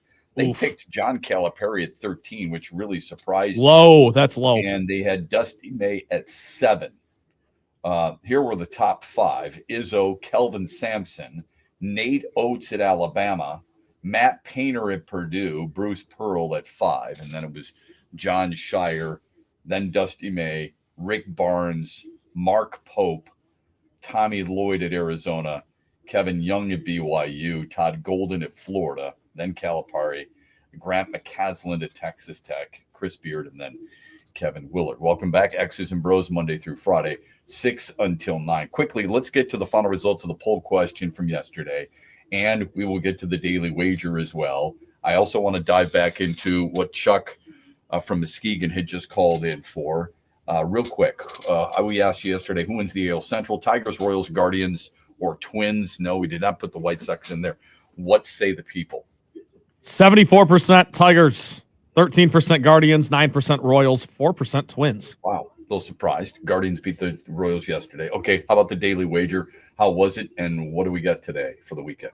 Daily wager last night was Riley Green over 1.5 bases. He had 1. That's another loser. So I'm going to try to get off the schneid here to end the week. I think Michigan covers 9 against Auburn. I just think that's a big number. Michigan's played a lot of close games this year. If you're a Michigan fan, they've obviously won a lot of close games this year. I think Michigan's bigs can neutralize Janai Broom, the two of them together, and this is going to be a game. 9 is way too many. All right, we'll see what happens tonight. Now, just before the break, Chuck from Muskegon had called in, and there's a frustration there, and it's understandable. It's a frustration that Kerry Carpenter isn't playing against lefties. It was a theme a year ago, too, folks. All right, and I tried to tell you why. I'm not saying you should accept it. I'm just telling you the mindset of the manager. All right, he believes in matchups. They've got data that they use. They use it in their victories, and we don't have a problem with it. They use it in the losses. We seem to have an issue with it. Kerry Carpenter is a favorite of Tigers fans. I like him too. All right. I've said time and time again, this team needs power. He adds the power. I wouldn't call him the best power hitter on this team. I think when right, Spencer Torkelson is the best power hitter on this team. He had a great game last night, 4 walks and a solo homer. Kerry Carpenter, a couple of at-bats. You would like to see him get more. My solution had always been this. Play him, but if it's against a lefty, bat him lower in the order. People would ask, why are you willing to let Parker Meadows, Riley Green, Colt Keith, as lefties play against lefties? I would caution you, Parker Meadows doesn't always play against lefties, but the difference between his defense and the replacement is massive, even though Ryan Kreidler made a hell of a play last night. Kerry Carpenter, what does he add? He adds power, he adds batting, and that's it.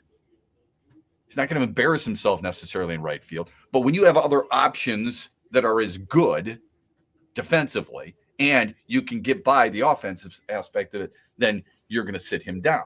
That's the belief. What he just said, what Chuck just said, is so good when he said, you're going to let Javier Baez bat against righties. Now, not always. Last year they did, but it's not always.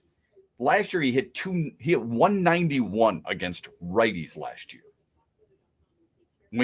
I know you hate hearing this. When you're paying a guy that much money, I suppose you're going to try and, get your way through that contract by allowing him to play as much as possible. That probably will not be the case this year. You notice Trey Sweeney did pinch hit. So the point is, what you're going to look at is you're going to see more of a substitute system. I don't like it, but that's the situation this team is in right now. In more than one position. But I think he's dead on. Last night, if you're looking at what the Tigers did last night, and you're getting a little frustrated, and I don't blame you because there's a part of me that's really frustrated too. It's not as much that Kerry Carpenter isn't playing; it's the lack of quality player you have to replace him. Javier Baez, 2 at-bats against lefties last night. So I don't think you're going to see that this year. You're probably going to see him play against lefties and Trey Sweeney play against righties. Whether or not that's effective enough, there's a different debate. The debate that people are having today, Tigers fans are having today, is that Kerry Carpenter got 1 at bat. I said 2. It's not true. He got 1 at bat. He got 1 at bat as a pinch hitter last night. And I think people look at it and go, wait a minute. Andy Ibanez got 5. And I think Andy Ibanez plays a nice third base. I thought he played a nice third base last night. He's a utility player. Yeah, someone has to play third with Vierling out. It's not a negative. But I do believe Andy Ibanez, he's not a guy you're playing every day. All right? We know that. Gleyber Torres is playing every day. You're going to see him against righties and lefties. Riley Green is an everyday player. He's going to play against righties and lefties. Spencer Torkelson, I don't know how often you're going to see him. You may see him as the DH like he was last night. He'll DH against lefties and maybe Carpenter DH against righties. I would caution with that. That would frustrate me. If that's a pattern, that would frustrate me. And the reason it would frustrate me is because those are your 2 best power hitters. It's not Manuel Margot. Now, you got to get on base. But this team does not scare you. Look at the Dodger lineup, you guys. Think about it for a minute. Shohei Ohtani, the 50-50 guy.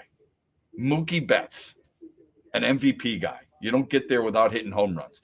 Teoscar Hernandez is going to hit you 25, 26 bombs, hit a 3-run shot last night. Freddie Freeman, home run guy, right? Tommy Edman last night hit a home run. I'm not saying he's a home run hitter. Will Smith, Max Muncy, power. There's power down in the 7 hole for the Dodgers.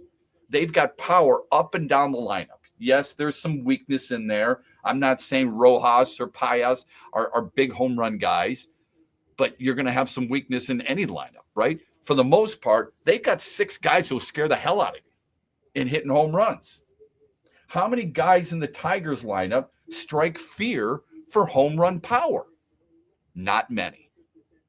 So maybe I'm too wrapped up in it, and I'll be free to admit that if it turns out to be the case. But I do think it's an important part of baseball right now.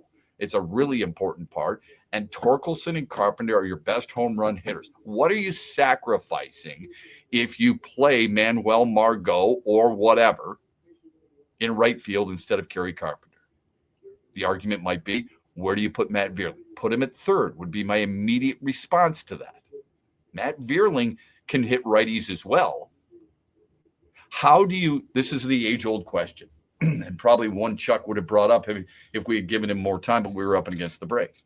How do you know the guy can't hit lefties if you don't play him against lefties? Like, I don't care what he did in high school, and I don't care what he did in college. All right? Ryan Kreidler had some really productive offensive numbers in the minor leagues. So I had this debate with A.J. Hinch one time a few years ago. I like Ryan Kreidler. I think he's a slick fielding shortstop. This is probably extreme. I'd rather have him and Trey Sweeney operating at shortstop than Javier Baez. Like last night, they're talking during the broadcast. It's Eduardo Perez just praising Baez. about what a star he is defensively. I'm like, dude, would you get off it? Seriously, knock it off. No Tigers fans want to hear that. Who are you? Well, it's not what we want to hear. It's whether or not it's true. That's a joke, man. We've watched him play. Sure, he's won a Gold Glove. Okay. Have you seen his throwing errors? Have you seen some of the others? I don't expect anybody to be perfect. He's not.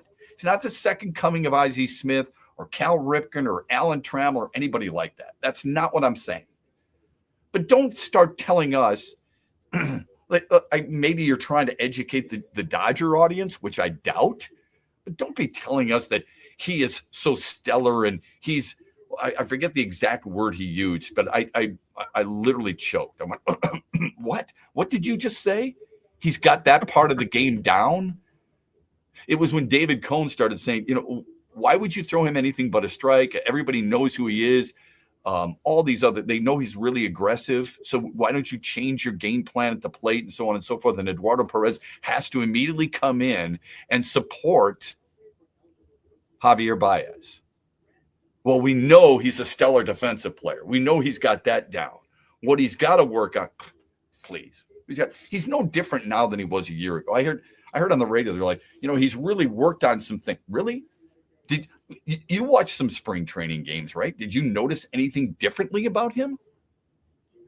Was there an approach different last night than you're used to seeing? And I know it's only one game, so I'm not going to judge him for an entire 2025 campaign. But did you notice anything different? Because I sure as hell didn't. But again, it's just one game. I'm not going to overreact.